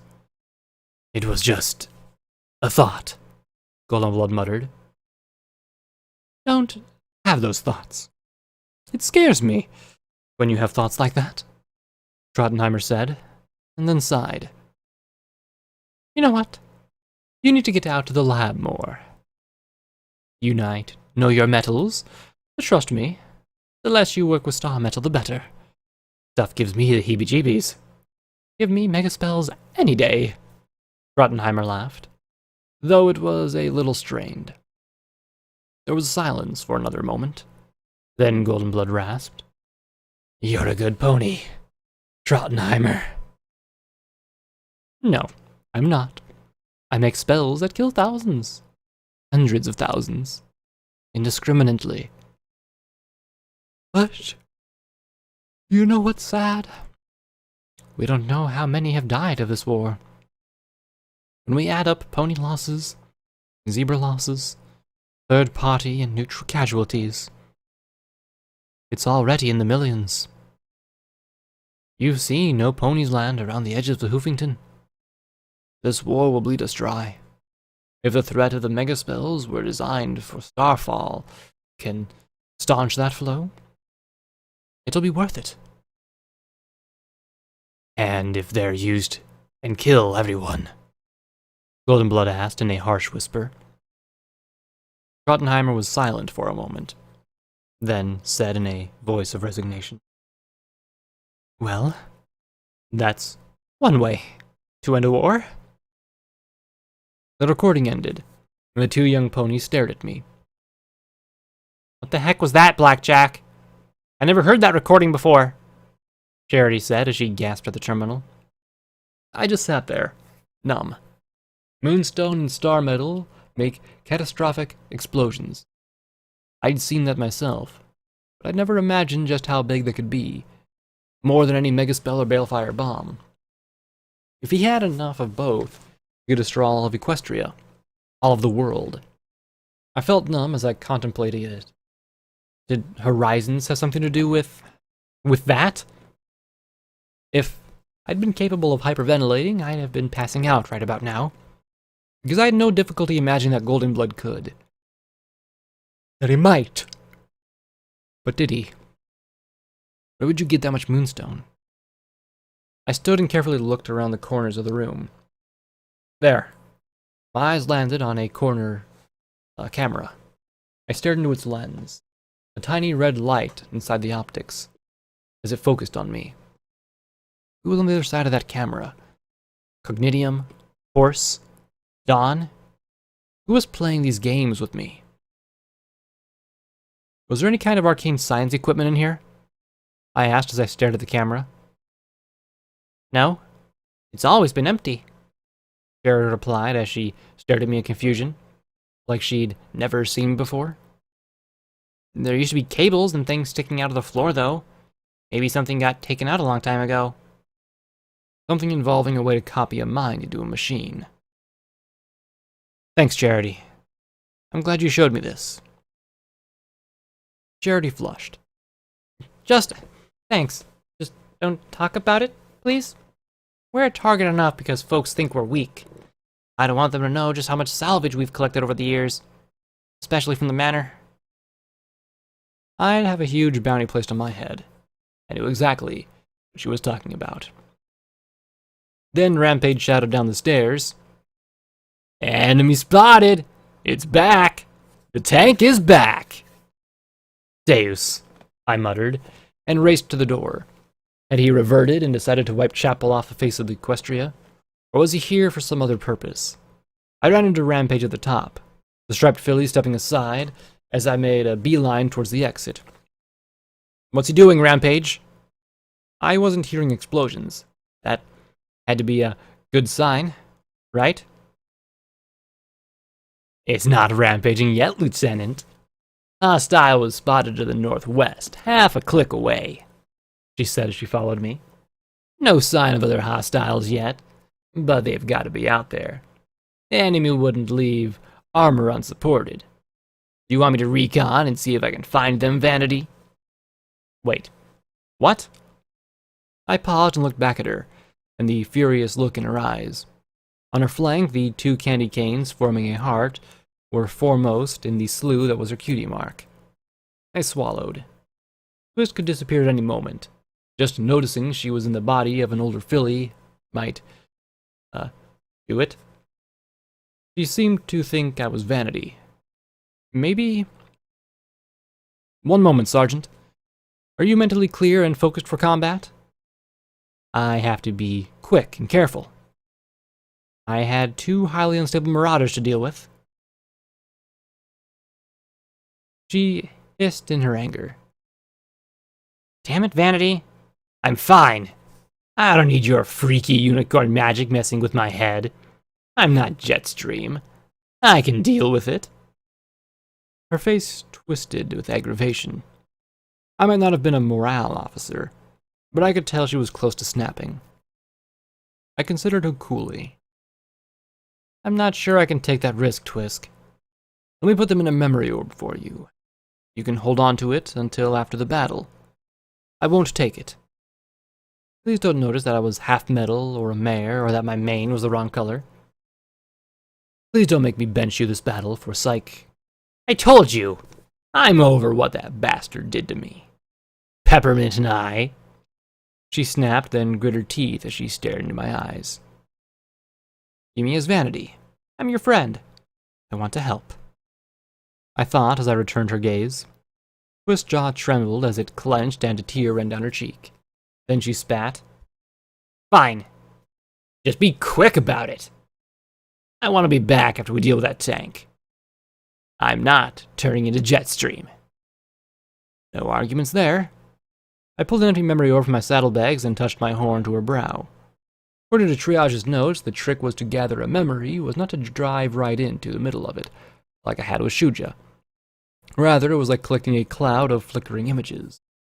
The more bright and clear the memory was, the more important and traumatic it was for the viewer. I imagined hooves of magic wafting the cloud into a tighter bunch.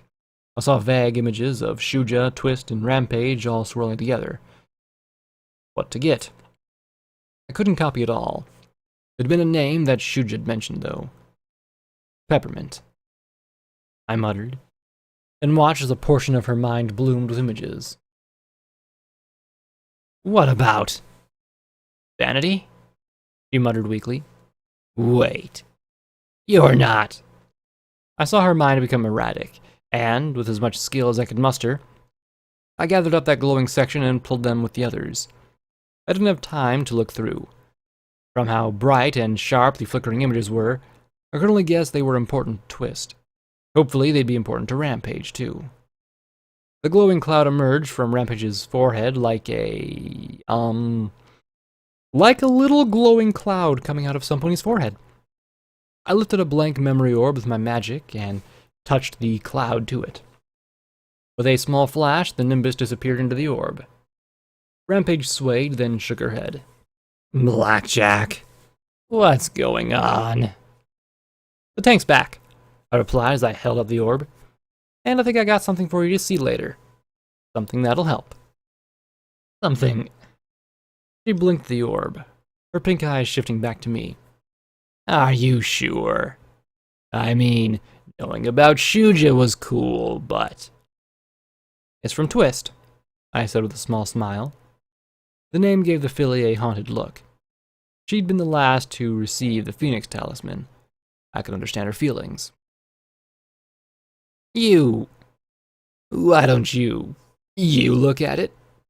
She stammered and swallowed, shaking her head. I mean, then you can be sure. I stared at her, and then glanced at the orb. Okay, after the tank then. Outside, the shallow glow of day was lighting the usual Hoofington gloom. I might have been reading messages longer than I thought. I popped another spicy ruby in my mouth and trot along quickly to the stockade, peering through a gap. The ponies, who an hour ago had been fighting the Harbingers, now looked at me. Some stared at my new augmentations. Others saw the truth. The Harbingers attacked because of me. Sanguine attacked because of me. The tank was here because of me. There wasn't any place I could call home where some pony wouldn't try to take me out. So, this is how our lost felt. A home that doesn't want you because of the risk you pose, but that would feel too guilty if it asked you to leave. P21 emerged out of nowhere, making me jump. My blue friend had my sword in his teeth and several saddlebags strapped around his neck. Spitting it out, he peered at the tank and gave a triumphant little smile. Good. We're ready this time. We are? I blinked as I looked at the tank. I looked at the weapons, though, and felt a little comfort. I just wished I had something that could pierce its armor that was less melee-dependent.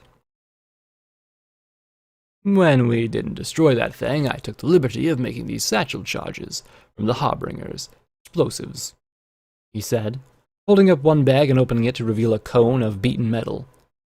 Then he turned so that I could see a tube of Wonder Glue duct taped to the other side. Press hard. Glue adheres to the blast side of the armor. Radio detonated.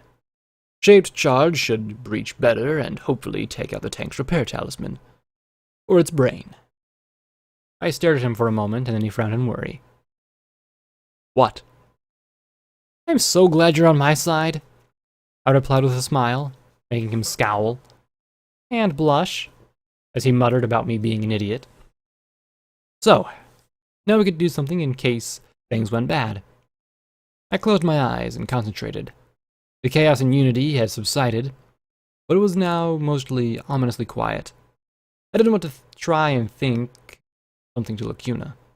Right now, the last thing I wanted was for the goddess to distract me from dealing with Deus. Where are Lacuna and Scotch? Scotch is minding Boo. She tore the place apart while we were gone, he said with an arch of his brow. Lacuna's with Glory. I sighed, trying to think of what to do. I should have left some more cakes out for her. We did. She wasn't looking for cake. She was looking for you, he said. Okay, guilt was not what I needed to feel right now, especially when the tank began to move across the slope, around the village and towards the road between it and the bridge. Okay, when you think you can, get those charges on it. Don't blow them unless it fires. I can use the Danish ditch on the other side of the road as cover. What are you going to do? I rose to my hooves. I'm going to go talk to him. He groaned and covered his face with a hoof. I gave him a chance to be a better pony. Now I need to find out if he took it or not. That's not it, Rampage said, then smirked at P21. 50 caps. Hey up. You can collect them from Blackjack, he replied sourly. I looked at the pair for a moment with pursed lips. I am so glad that my friends are betting on my idiocy. I muttered sourly as I started towards the northeast, trotting down towards the bridge. Oh, that's nothing. You just see the betting pool on how long it's going to take for you to ruin your shiny black legs. I think half the ponies you know aren't in on it, Rampage said. I gave you 16 hours. I am not going to ruin these legs. I don't think Rover has many more fixing stupid ponies who always break their legs in him, I grumbled as I stepped into the gate together. P21 was already gone. Triage bet it would only take you 8, Rampage snickered. Well, Triage smokes too much, I countered with a scowl. Don't we have a tank to deal with right now? Some ponies touchy, Rampage observed. Some pony is dealing with a tank run by the brain of your old pal, Deus, I snapped. Some pony has a right to be touchy.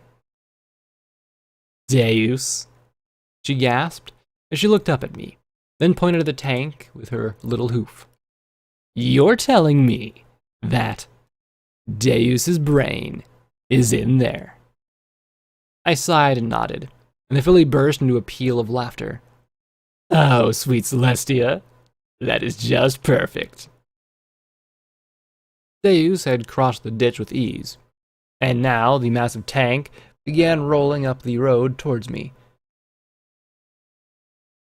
Rampage, stop helping Triage win that bet, I said as the road shook under my black hooves. Looking at those cannons, I could only gulp and manage a weak smile. Then, I spotted a black hat moving quickly and along the ditch beside me, drooping as low as possible. That gave me a little confidence as the huge machine came to a stop 20 feet away. At least none of his weapons were pointed right at me. Okay. Time for diplomacy. Hello, Doof. Doof? Rampage looked at me with a frown and pointed at a hoof of the tank. I thought you said that was Deus. She frowned as if focusing on something. I watched as the 2 candy canes appeared, but didn't manifest fully. Her eyes flickered, and I imagined Twist peeking at me from the depths of Rampage. Doof was Deus, and now he's Doof again, I said, looking up at the tank with a hopeful smile. Right? The good marauder Doof? The pony who wants to be a better pony? The turrets whirled low as the cannons swung back and forth twice.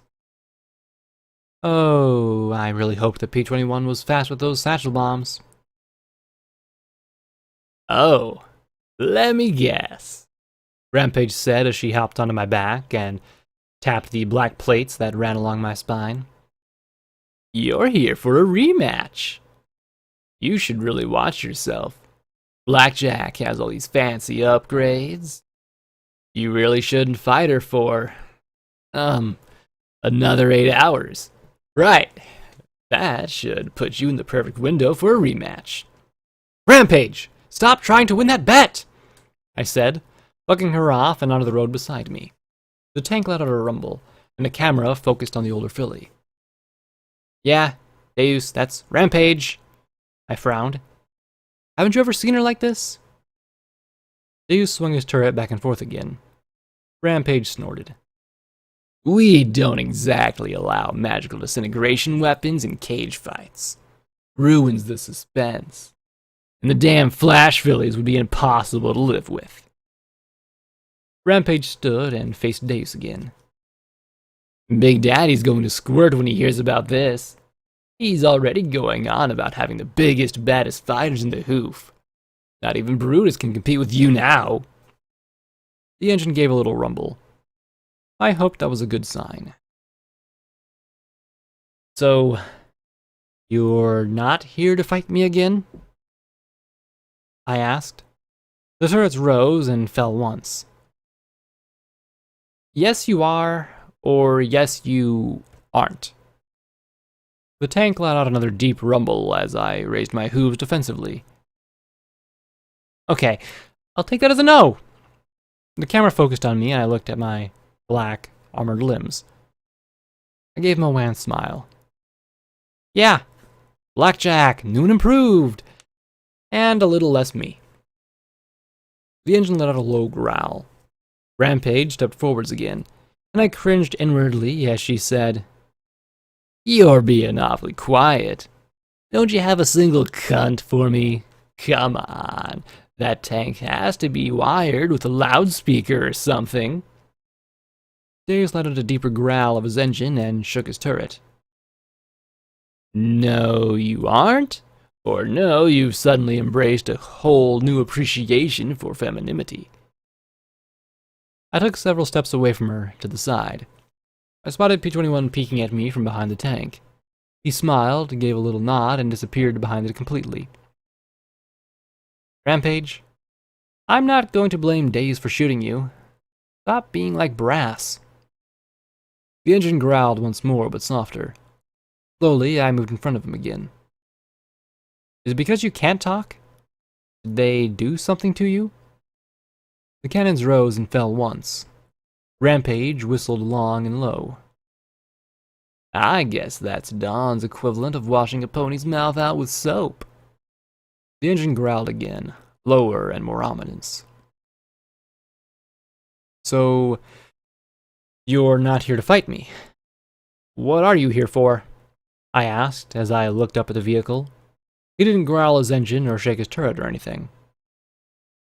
"Are you here to help me?" No answer. "Help Chapel?" Again, no answer. "Revenge on Dawn?" No answer. "Go back to the Reapers?"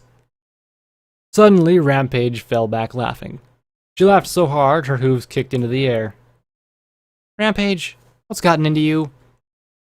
She laughed so hard she was crying. Oh, this is so too much." She wiped her eyes with a hoof as she looked up the tank. "Is it that you suddenly don't have a clue as to what your life, and the only thing you can think of is to file Blackjack in the hope that she'll somehow make some sense of the incredibly fucked up circumstance you now find yourself in?" Deus rumbled his engines in an idle tone, and then gave a tiny rise and fall of his cannons. "What?" I blurt out. Rampage laughed even harder at that. "What? Why?" "Because that's what you do when you've been beaten by Blackjack. Duh," Rampage said as she sat up. "If she doesn't kill you, she makes you re-examine your entire life, and you follow her along until you find something that makes sense. And because it's a whole lot easier than trying to kill you a second time. I mean, look at the list. You've got me, Sanguine ended up there, Psycho Shy, now Deus. I bet Gorgon would have too, if it weren't for that whole rock crushing to pulp thing, you know." I sat back on my haunches, eyes wide as I tried to process this particular line of crazy. "But that's insane!" "Blackjack, have you looked around lately?" "What's sane?" Rampage asked as she stopped laughing, smiling up at me. "I'm an immortal amalgamation of souls. You're a cyber pony, Deus is a tank, one of your best friends is an alicorn, and your lover looks like Rainbow Dash. The only friend you have that's even close to approaching normal is P-21. P-21 stepped out from behind Deus, tossing a detonator to me. "I'm just waiting with bated breath to turn into a ghoul," he said flatly, as he stepped beside me and looked up at the tank. Its engines roared. P-21 pushed back his hat and glared up at Deus. "Stop. You've got 4 bombs glued to your chassis. I'm not nearly as mechanically smart as my little girl, but I'm pretty sure that they'll rip your engine right off." The engine noise dropped substantially, and P-21 went on. "They're also on timers, so even if you kill us, they'll go off." The engine rumbled again, and he pointed a blue hoof up at the tank. "Stop." The engine slacked off. "I'm not like Blackjack. I don't trust some pony who chased us all across the wasteland to not swap back to being a complete monster. The only way I'll tolerate you being around us is if we have a way to turn you into scrap. you decide to go back to Dawn's side, or just kill us for the laughs. Got it. For a very tense moment, I was sure we were all going to explode into a fiery ball. Rampage stared at him in amazement, and even I was a little taken aback. P-21 didn't flinch away from the machine. Then Deus raised and lowered deterrence once. Good. Then open your hatch, because if I were Steel Rain, I'd have some kind of bomb strapped inside your brain set to go off the instant I knew you'd gone rogue. I blinked in surprise. Why hadn't I thought of that, given that was exactly what Dawn had done to Steel Rain? The hatch on the turret opened, and P-21 climbed atop. Rampage stepped next to me and murmured in amazement, "When the hell did his testicles drop?" "Hush," I replied, unable to stop smiling.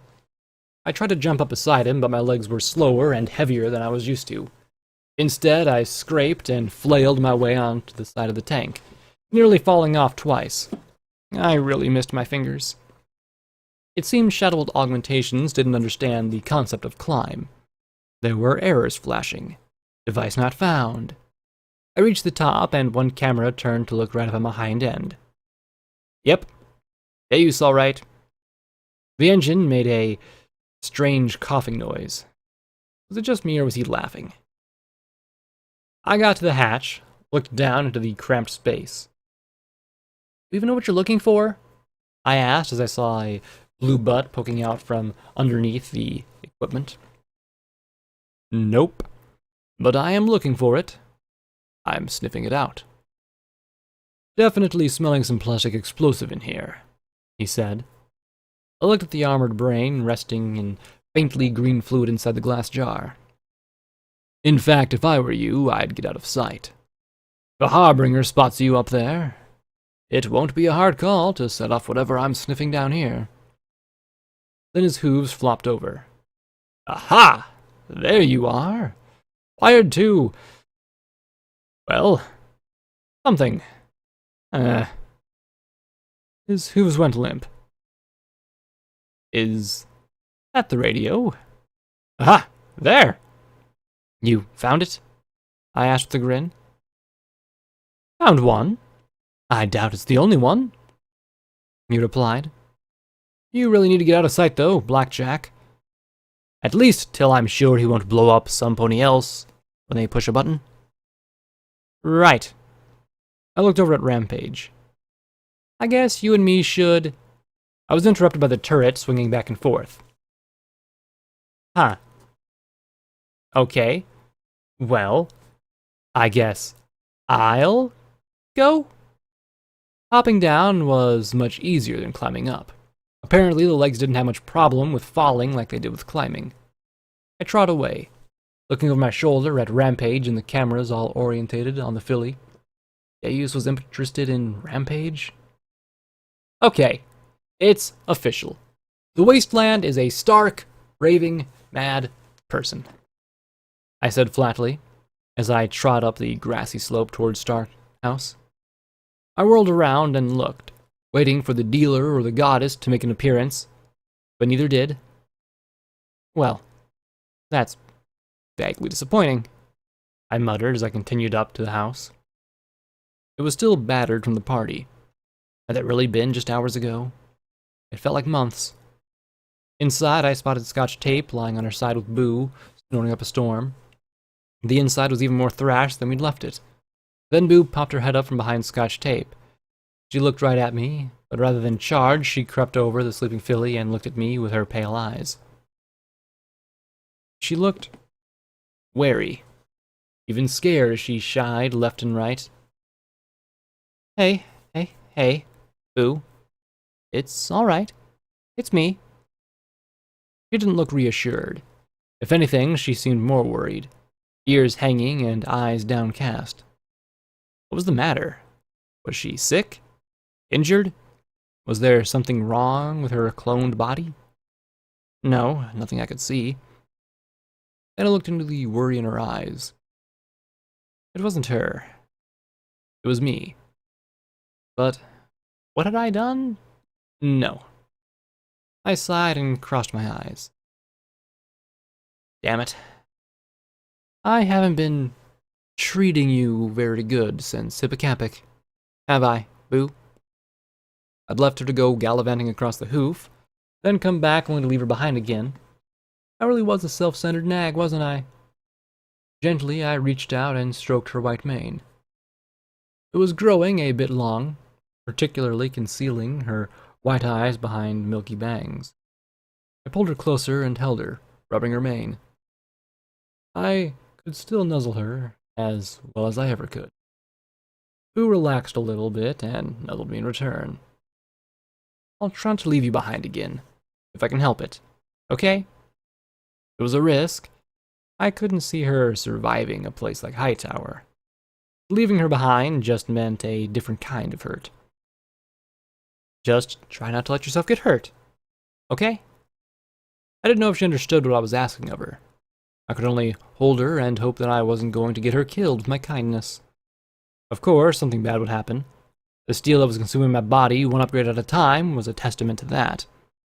But I could hope. I could hope. She rested her head on my side and huffed softly. As carefully as I could, I stroked her mane with my hoof. It had been a while since I'd last slept. Maybe just a short nap. I trudged through the green snow, along the chunks of obsidian talus at the base of Black Pony Mountain. The Hoofington Basin was quiet. No rain nor falling snow marred the clean air. As far as the eye could see, green drifts of snow blanketed the land. You could almost imagine that it was a calm, hearth-warming eve.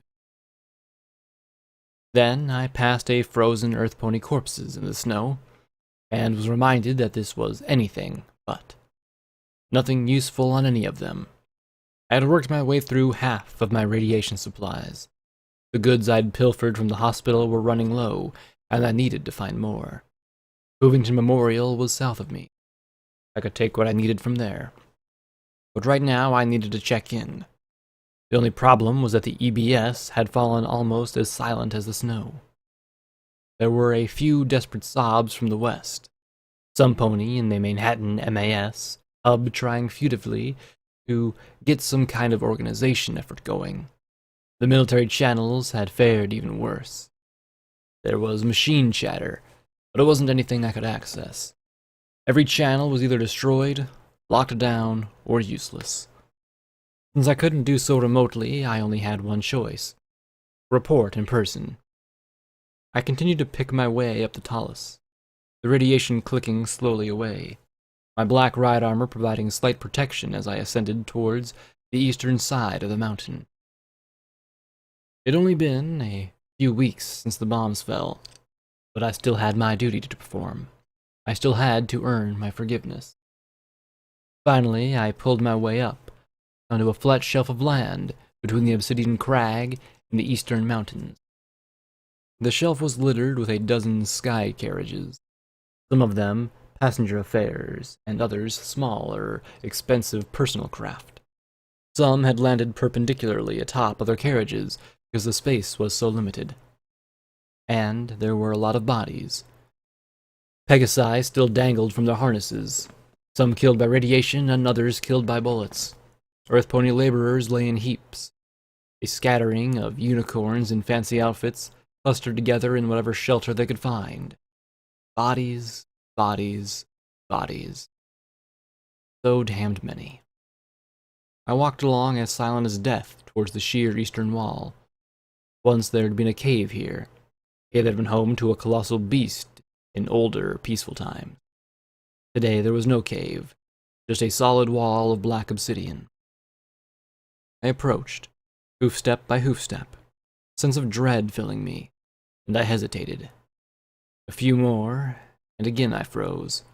I looked to the left and right, looked at the perfect semicircle of bodies that had stood here and slowly died of radiation. I couldn't take another step forward. Something refused to let me. If he were here, he'd open it. He'd need me. He'd use me. And he was on the list. Then someone had the ill judgment to shoot at me. Worse, they missed. I came around, both SMGs raised up as my eyes picked out the shooter might have come from. It wasn't really all that hard. The emaciated, red earth pony mare swayed in the doorway of one of the wagons. As her eyes rested on me, she immediately smiled in relief. Oh, Operative Psalm. About time some pony useful came along. She turned and trotted back inside the wagon, and I followed. The once expensive sky wagon was now a squatter's shack. Do you have any Radaway or Radex, Operative? The red earth pony wheezed as she trotted over to a tiny cache of supplies in the corner. She turned, more of her mane falling out as she moved. But I didn't respond. I simply looked at her. She pointed a glittery red hoof at me. I asked you a question, soldier. I nodded once and she grinned. There were teeth missing in her smile, and her gums were bleeding. Another day or two and she'd be gone. I looked around and spotted a black earth pony mare lying in a heap with a bloody knife embedded into her neck. Another one of my old bosses, Onyx. Good. Good. Garnet tossed the revolver on the bed, blood smearing the mouth grip. Damn redoubt is sealed. Can you fucking believe it? Some pony got here before us. All of us. And locked it up tight. She rubbed her face, beads of sweat on her brow. I just knew that eventually some pony who could get inside would come along. Is Luna in there? I asked in a low, tense voice. Luna? Garnet cackled. Luna's a corpse in Canterlot. Celestia too. All of Equestria is dead. Fuck Luna. The red mare said as she slumped. I was supposed to be a part of a new order. Richer than fucking Filthy himself. She looked over at a brown stallion in the snow. Fucker wouldn't shut up about his kid. Can you believe that? We're all fucking dying and he wanted to run off to the far side of the country to get her. We have confirmed deaths for all the party pooper targets? I asked, in strained reasonableness, and Garnet gave a bloody grimace. Cloudsdale is vaporized, and that was the last place Dash was spotted. Think we got her? Maripony was bale-fired too, but it's still standing. Any pony's guess if Twilight survived.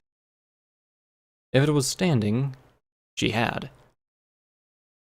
Rarity and Fluttershy are corpses in Canterlot. You killed Pinky. She rubbed her chin a moment. Applejack might have made it to Stable 2 in Ponyville. She stared at the bloody spittle on the chipped, glittery hoof. I need that fucking Radaway, Operative, she said, just a touch weakly. I ignored her request. Where's the director? I asked slowly. Keep calm, just like when shooting. I had to stay calm and centered. I had to. Who the fuck do you think is in there? She glared at me, pointing at the wall with a chipped ruby hoof. He buttoned it up tight. He's got everything in there. The whole facility to himself. Probably his fucking robot, too. Then she grinned her ghastly, bloody grin. But now that you're here, you can get in there. You can get me inside, right? You have a code, or a password, or something. That's all I want. She panted in desperation as I looked at her, and she asked in exasperation, What? You want money? She kicked open a suitcase, scooping up 2 great big hooffuls of bits and held them up to me. I've got money. There was so much damn money we scammed off those aristocrat jackasses. Kingpin paid a mint to get in too. CEOs and other business leaders. Hookers all came here, actually thinking they'd get in. Her bloodshot eyes twitched as she grinned hopefully. Then her grin sagged, along with her forelegs. Gold coins bounced and trickled along her hooves. She rubbed her face with her hoof, muttering to herself, I thought we'd all get in. Are you sure that horse is inside? She narrowed her feverish eyes. No! I'm not fucking sure! But unless Sapphire told Rainbow Dash or Emerald told Twilight, he's the only pony with the authority to access Redoubt. She coughed and retched, bringing up bile over her glittery red hooves. Now pass me some Radex, operative. No, I replied, turning to go. What? Garnet gasped. I still need to finish the mission. Luna gave the order. I must carry it out. I said simply. I'll need all my radiological supplies to do so. Give it to me or I'll take it off your corpse! I stopped and just looked at her as she trembled, then swept up the gun in her mouth and fired again, and again, and again. The 32 caliber rounds thumped against my barding but didn't penetrate. Then the revolver started to click. She shook, pink tears running down her cheeks as the gun slipped from her mouth, taking 2 more teeth with it. Please, help me? Helping you doesn't earn my forgiveness. I will serve Luna and earn forgiveness. And her last order was to carry out Party Pooper. I can confirm 2 kills. Suppose I'll have to confirm the rest, I said, readying myself for the long walk to Maripony. Then I'd have to use every StableTech access code I had to clear out that Ponyville stable. Difficult, but doable. Stupid cunt. Luna didn't give that order. I did. And you killed for me. You stupid, damned bitch. She cackled as she pointed her hoof at me. I stared at her. Liar. Only Luna could give that order, I said weakly. Only Luna would. You unbelievably dumb shit. Garnet roared with laughter. Did it ever occur to you that there were fucks who benefited from everyone dying? She pointed a hoof at me. Golden Blood had it all set from the start. When the war ended, you, me, True Blood, we'd all be brought up on fucking war crimes. War crimes! Fuck that. She swung her emaciated hooves wide as she grinned ghoulishly. Soon as Horse found out, I knew I wasn't going to let that fucking happen. So I gave the order. Right when we were certain clusterfuck apocalypse was going to happen. We sent out hit squads to kill every last person, even vaguely connected to the OIA or its projects. No pony would know about the readout. We'd live like fucking gods. I see, I murmured. I bowed my head and clasped my hooves. Forgive me, Luna, for I have taken another life. But the words gave no comfort, no absolution of my sins. I was damned, and not even Luna could forgive me. You'll never be forgiven. I know who you killed. I lifted one of the SMGs at her cackling, bloody maw. She grinned her bloody smile, ready to eat the bullet. Come on! Finish me! Finish me, you fucking fuck! She screamed as she threw her hooves wide. You've killed fucking thousands, one by one, for your fucking goddess. Kill me! But I didn't. Instead, my magic reached out and took the knife that had been stuck into Onyx. Her grin disappeared as I flicked the blood off of it and locked it into my belt. Then I turned and stepped out into the snow. You should have saved one of those bullets for yourself. Garnet hobbled to the entrance after me. No! Come back here! Kill me, you cunt! You whore! Murderer! We killed every pony! Kill me! She screamed after me. I never looked back as I heard her bloody, choking sob. Please, kill me too. I woke, my Pip-Buck's chronometer telling me 2 hours had passed. Boo snuggled against me, snoozing as well. I smiled and nuzzled her mane. She smelled like cherry filling. Then I glanced up at Glory, watching me with an odd look on her face as she sat before me. My cheeks reddened, and I swallowed, looking aside. I didn't do anything, I muttered. How long had she been watching me sleep? Was she ticked that I'd slept here rather than going up to her? I know you didn't, she said as she moved up to my other side and curled against me with a sigh. And the question is, would you like to? She wasn't asking if she was planning to throw me into more walls. But there were still little alarms going off into my head. As if sensing my trepidation, Glory smiled a little bit. I'm not going to be mad. I just want to know if you'd like to or not. I glanced at the snoozing blank, then back at her. No? At least not unless she suddenly told me she wanted to do something like that with me, and you were okay with it. I mean, if you're asking me purely physically, on a physical level here. But, no. I trailed off and she sighed. Sorry. It's something you can't really help, Blackjack. You are who you are, She replied as she leaned against me. I understand that a little more now. I guess the question is, am I okay with it? And I don't really know. You seemed really okay earlier, I muttered with a rueful smile. Fighter, I added, and watched her blush and smile. That was just relief sex, Blackjack. I claim temporary insanity, she murmured and sighed. I don't want to be left out of your life, because then I'll have nothing. But staying with you is hard. It's not your fault, you just have stuff happen to you. But it's still hard, and it hurts. She closed her eyes and lay against me. Just don't leave me out. Whatever happens, don't leave me out or leave me behind. Please? I won't, I murmured and kissed her closed eyes, drawing a smile and a sigh from her lips. She nuzzled me and drifted off to sleep.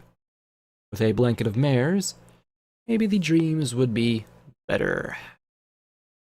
Then I noticed she wasn't the only pony who'd been watching me. There, opposite me, sat the dealer. His eyes trailed over my sleeping companions, then he looked at me with an expression of quiet envy. Echo, murmured, and his lips curled into a sort of smile. So, figured it out, did you? He rasped softly. Supposed you would sooner or later. Scotch Tape did. Or rather, she figured out Smiling Jack. I looked at his gaunt figure, and his eyes widened in surprise. Did she? He chuckled and gave a sheepish little grin as he rubbed the back of his head. Always loved that character. Once mesmerized a dozen zombie buffalo to perform ballet in tutus. Good game, that one. Why didn't you tell me about Echo sooner? I asked as I looked up at him. His smile disappeared instantly. What was there to tell? I was the unwanted product of an egotistical jerk and a mother who didn't want to be reminded of her past mistakes. He said grimly as he looked away. I entered the military because there was no other place for me. There never was. I was the pony who wasn't there. But you saw, I began, but then he snapped and threw his hat to the ground. Of course I saw, he snapped, and then laughed bitterly. I was the pony who saw it all. The good times, the bad times. I called them in, recorded them down. I saw Big Macintosh die. I called in the medics who took Stonewing away. Watched Jetstream lose it on the battlefield. Saw Doof become a criminal, vanity eaten up by regret, Twist turning into an emotionally scarred husk, Apple Snack consumed by bitterness, Psalm by sin. I watched it all, and I did nothing to stop it. He spat as he started to pace back and forth. I was the witness, the one who knew where the bodies were being buried but who never blew the whistle, the one who overheard all the dirty secrets but was too gutless to bring them to light, the one who knew my friend's pain but was too cowardly to raise a hoof to help. As I watched, the sallow white stallion transformed into a buttery yellow one, with brown hair and short and scraggly profusion around his shoulders. Why in Equestria would I want to help you, or to tell you about Echo? The pony who did nothing while he watched the world explode around him. He scooped up his hat and put it back on, reverting back to the dealer, his lips in a harsh frown. Smiling Jack was the bitterest, angriest, nastiest pony in the wasteland, and he was 1,000 times better than Echo ever was. I stared at him quietly for an instant. "What happened to all of you?" I murmured. He turned away, and for a moment I was certain he was going to leave again. But then he whispered, "Stars." "Excuse me?" "It's stupid. It's just something I've thought about." He looked back at me over his shoulder. "It was right after training. We'd finished basic, and it was Nightmare Night, and every pony was in a mood to celebrate. Twist wanted to go to a carnival being held right where chapel is today, before the graveyard was there. Bit by bit, we all agreed. Psalm took me along because she took pity on me." He sighed and shook his head with a sad little smile. "That was a good night.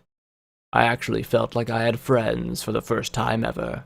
There were games and rides and kids running around, and it just felt like the war wasn't happening.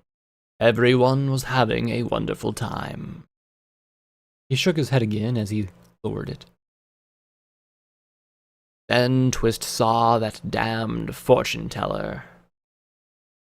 "Fortune-teller?" I asked with a frown. "An old zebra in a tent. Strange old guy, had tattoos all over his face. His tent had bizarre leering masks and creepy herbs and specimens in bottles. The kind of zebra that would have been snapped up by the MOM had he been around a few years later. Maybe he was. Asked us if we wanted to know our fate." He snorted and shook his head. "Of course, we did." He sighed and looked mournfully at me. "He said we'd all die ignoble deaths on the muddy battlefield within a year." I winced. Ouch.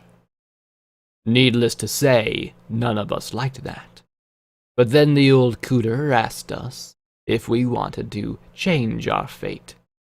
He said there was a way for all of us to be heroes, the greatest heroes in the whole war, so long as we were true to each other, so long as we never, ever broke friendship with each other.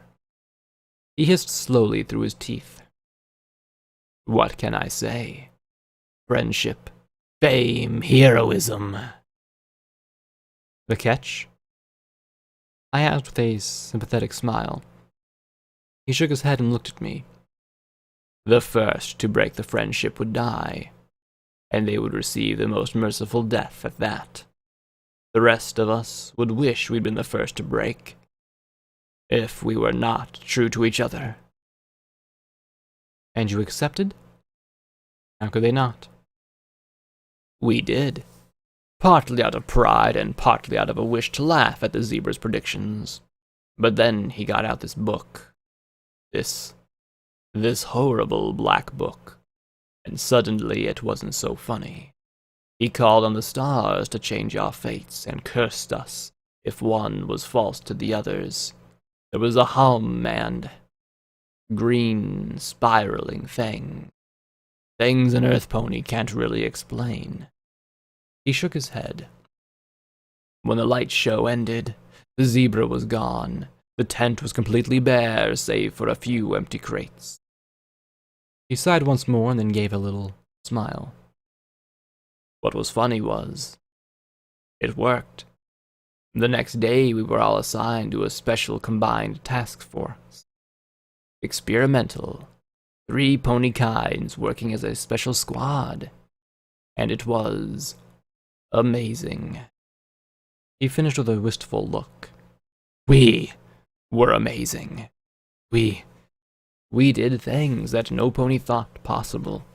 Things we didn't think about. And there was fame and glory Most of us never talked about that night. But I thought about it. We were going to be friends, loyal and true forever and ever. Then, Stonewing fell in battle, and we wondered. Oh, never out loud, but there were looks, questions. Had he been untrue? Had he broken the friendship? He sighed as he dropped his head. We didn't know what he was being held in the hospital in critical condition. Some paperwork error. And then... He raised his eyes to mine. Then Big Macintosh said he had had enough. He said he'd met a mayor and that it was time to settle down. He'd figured he'd done his share for Equestria and didn't believe in zebra curses. He wanted to raise a family. That family was the most important thing of all. He'd stay for one last critical mission, protecting Princess Celestia at a peace summit. He figured that once the meeting was done, there wouldn't be a need for the Marauders. And then he died, I said quietly. Oh, not just a death, Dealer snapped. a hero's death. Princess Luna turned it into a rallying cry. Another escalation in the war. A sign we had to fight harder, to do better, to defeat our foes. The next day, Psalm disappears. Few weeks later, Doof rapes Twist. A month later, Applesnack gets reassigned to babysit zebras. A few months after that, Jetstream snaps. Then, Vanity just walks away. Twist makes the enemy as her lover. And me, I was left all alone. Picked up by Golden Blood out of, I don't know, pity, I suppose. I thought of that moment out on Starpoint, before I'd found out about gardens and taint and everything. Had my fate been changed there? Had I been supposed to die with a bullet through my head beside Marigold's bones? Cursed to become the thing I was now? It was a chilling thought. I'm sorry. I just don't know what to say. Stars and zebra curses. Kashi says the stars were powerful, fickle, and dangerous. I don't know if they can actually do things like that, I muttered, looking at the stars on the beams overhead. I can't imagine they do. Every colt and filly wishes on stars back when you could see them. I did, he said softly, hanging his head a little. He looked so glum that I wish I could give him a hug. Instead, I did the next best thing. So, tell me more about the adventures of Smiling Jack. A small smile curled in the corner of his mouth.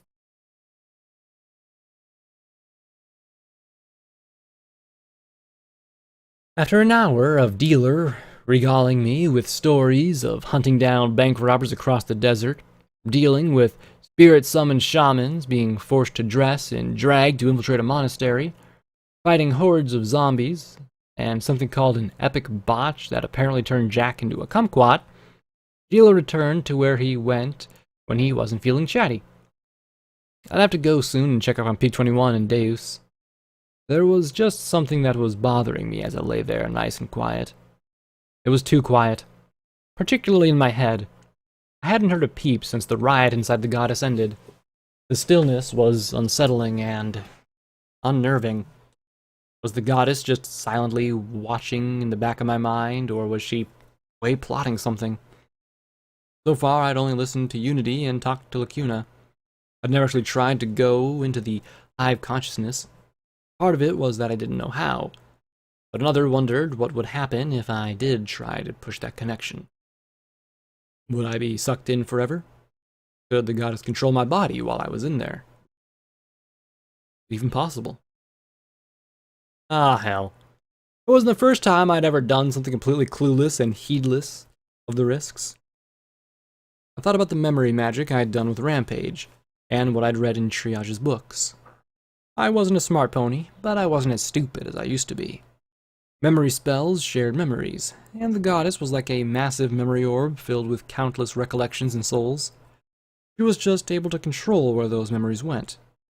If I thought about the goddess as a collection of memories, maybe I could go into it the same way I entered Rampage's thoughts. I visualized that part in the back of my mind where I talked to Lacuna and the goddess spoke to me.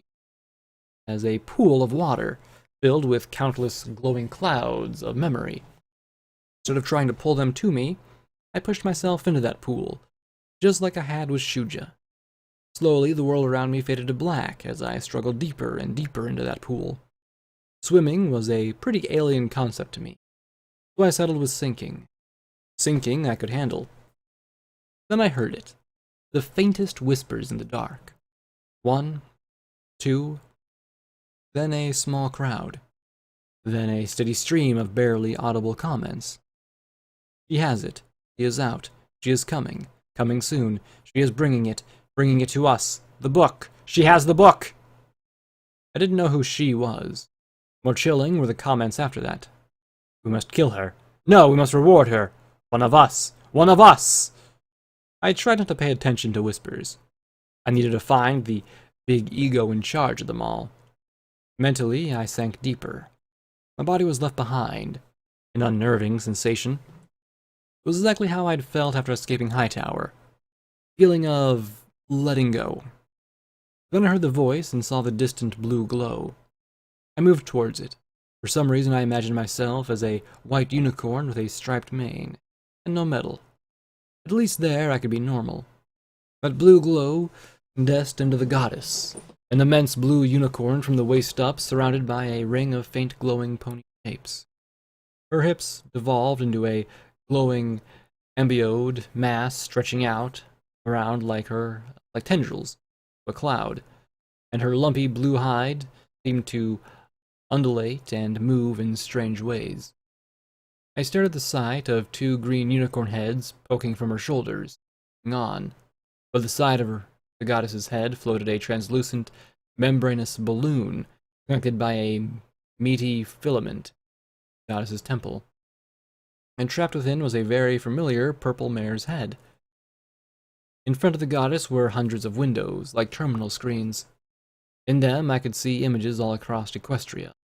Most of them were scenes of the wasteland. One was looking down upon a village of zebras, and I thought that one of them looked a bit like Zenith. Of course, they all kind of looked similar. Then I spotted Calamity. There was no missing that hat. It was like P-21's, and there was couldn't be another Pegasus with one like that in the wasteland. The windows in the center swelled in size. Perhaps window size was equivalent to how much attention she was giving something? If so, what she was looking at was, as I could see, a floating city fortress hovering over the clouds. From a dozen eyes, I saw a wing of alicorns fly through the dark clouds around the massive structure of war. Such power, the goddess purred. Thunderhead-class mobile siege platform, said the mare's head to her right shoulder. The glorious dawn, intoned another. The view swooped in and suddenly jerked as the alicorn teleported into a docking bay. One by one, the crude Pegasi were magically neutralized and dragged into the corner. The green mare heads closed their eyes and said in unison, "We have location of his quarters." The goddess nodded. "Watch the others and make sure they are not discovered." She turned her gaze back to the purple heads inside of its balloon, then returned her eyes to the windows. "Take us there." "Are we certain he is amendable?" one of the green mares asked. "Of course he will be," the goddess snapped. "He desires magic. We desire power. What better match could there possibly be? With his machines of war, we shall bring Red-Eye to heal and save all pony kind from the wasteland." "So long as he does not turn that power upon us," the green mare warned. "Yes, we shall take precautions. Soon the Black Book will be ours, and we will make the required changes to perpetrate ourselves," the goddess said testily. "Trixie," murmured the purple head weakly. "Please." "Silence!" the goddess boomed as she glared at the balloon.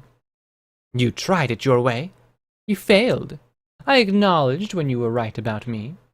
Why can you not accept this is the way that it must be. Why must you perpetually insist on another way? After 200 years of trying, only force has proved to work. What kind of scientist continues to use such a flawed method? The goddess stared at the windows as the purple head hung in shame. No more missionaries, Twilight. No more trying to work with ponies like Red-Eye. We must control the situation, not let it control us. She glared at the windows a moment. Go. Half the windows flickered as they jumped into a stupendous decorated office. The walls were festooned with weapons, Pegasus uniforms, flags, and maps. The dusky Pegasus I'd seen before at the Rainbow Dash Skyport now sat behind the desk, scowling at a chart. 2 guards stood by with bored looks on their faces.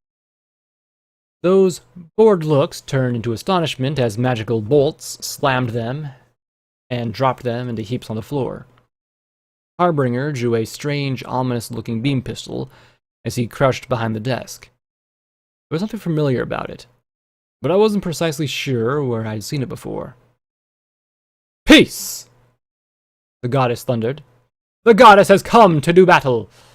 Your soldiers were merely stunned, not slain!"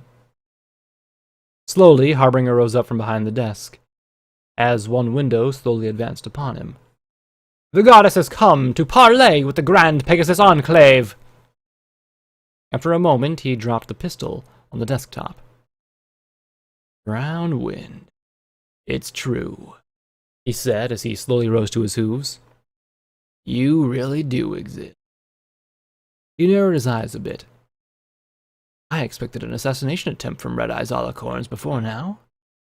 He has to suspect we're moving against him. "Indeed, but the goddess does not serve Red-Eye. He has abused the goddess's trust, and we will seek a new partner, a better partner. And who better to rule the new world with the goddess of Equestria than the lords of the sky?" Her words were perfectly chosen, drawing a smile from the gray stallion. "You're proposing some kind of alliance?" he asked slowly, as if disbelieving even more than the idea itself. "The goddess is. Your people require magic. The goddess has more magical power than any Equian who has ever lived. With your forces, we shall have your righteous battle against the wicked Red-Eye. But that is not all. The goddess knows of your struggle with Thunderhead, how they would withhold their own sources of magic, while you grow even weaker. How they pursue biological weapons to use against their own people. Their evil is intolerable, even to the goddess. Once Red-Eye has been chastised, the goddess will aid you in your delivering a punishment befitting such treachery." Okay, this was rapidly approaching a level of nightmare even I was having trouble handling. Well, that is a interesting proposition. Very interesting. But you know what that saying is about things that are too good to be true? He said with a glare. "What's the catch?" "No catch, no tricks. Together we shall bring peace and order to Equestria. You wish the skies? Keep them with the goddess's blessing. The goddess's children shall rule below and bring salvation to all ponies trapped in the wasteland. The goddess shall provide your enclave with means to control not just the skies of Equestria, but the entire world, and in return, all the world shall be united and saved." But I knew that was a lie. And I knew it. Zebras, griffins, and ghouls couldn't be turned into alicorns. But, looking into the office, I could see the naked appeal in Harbinger's eyes. Still, he wasn't entirely sold. "How do I know this isn't a trick? Perhaps an attempt to get me out into the open." "Look upon us and your neutralized gods. As the goddess wished you dead, you would be so. Our offer is made in good faith, Harbinger. The goddess seeks your assistance, not your demise." He clearly seemed to be considering it. Finally, his lips twisted sourly. "It's not exclusively up to me. The council will want to debate." He said the word like it was a curse. The goddess chuckled. "You know the value of spectacle better than most, High General. There will be no need of debate when you arrive with a wing of the goddess's children with you. Your people shall fall in line and excuse your atrocity when all of the goddess's gifts are presented. New talismans, fresh materials to make new weapons of war, the strength of your people restored. Come to the home of the goddess. Bring your cameras so they can all see the glory of the goddess. Thus shall our alliance be made fact for all to see. Harbinger glared at her, but his eyes danced with potential hope. He desires, whispered the two heads. Of course he does, chuckled the goddess. We're speaking the same language. Power, Harbinger finally said with a little smile. I'll reflect on your generous offer, goddess. He shall accept, the green left head said. He only needs to get his plots together, the right green head murmured. Then he shall come. Of course, High General. The goddess looks forward to our alliance. Together we shall bring peace and order, but we urge haste in your decision, lest the goddess be forced to act without you. Of course, he said with a little smile.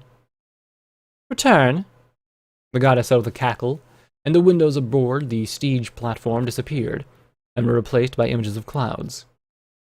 Okay, I had to tell Sunpony I needed to. Twilight Sparkle was looking at me. The old mare's head seemed so terribly tired and sad as she looked on.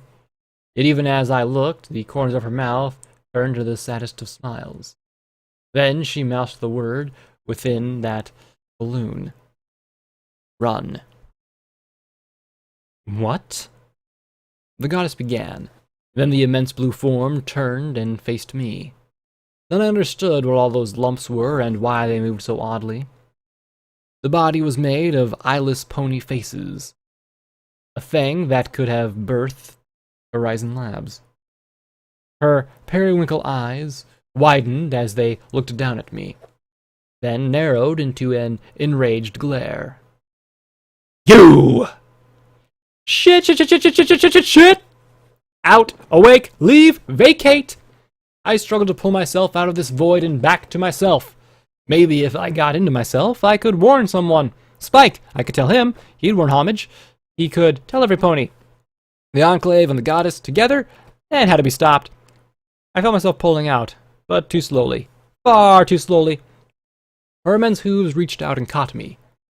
Sneaky, sneaky Blackjack. I look forward to having you fully within Unity, and that day shall come soon. Very soon. Her lips curled wider as her eyes narrowed. In the meantime, let me repay some of the annoyance your lineage has caused me. She pulled me towards her gargantuan maw, filled with countless babbling pony heads and infinite number of teeth. I jerked, disturbing both Glory and Boo as I clenched my pounding skull. What is it, Blackjack? Glory asked in concern. What's wrong? Something was wrong. There was something. Something I needed to tell Sunpony. I don't know. Just a headache? I muttered as I laid back. We were going to have to leave soon. Had debts to pay, and sticking around here was just an invitation for the Harbingers to attack again. I just wished I knew what the goddess found so damned funny. Footnote. Maximum level reached. Quest perk achieved. Shadowbolt Armor Mark 1. You've received the reinforced base for Shadowbolt Cybernetics. +3 to damage tolerance.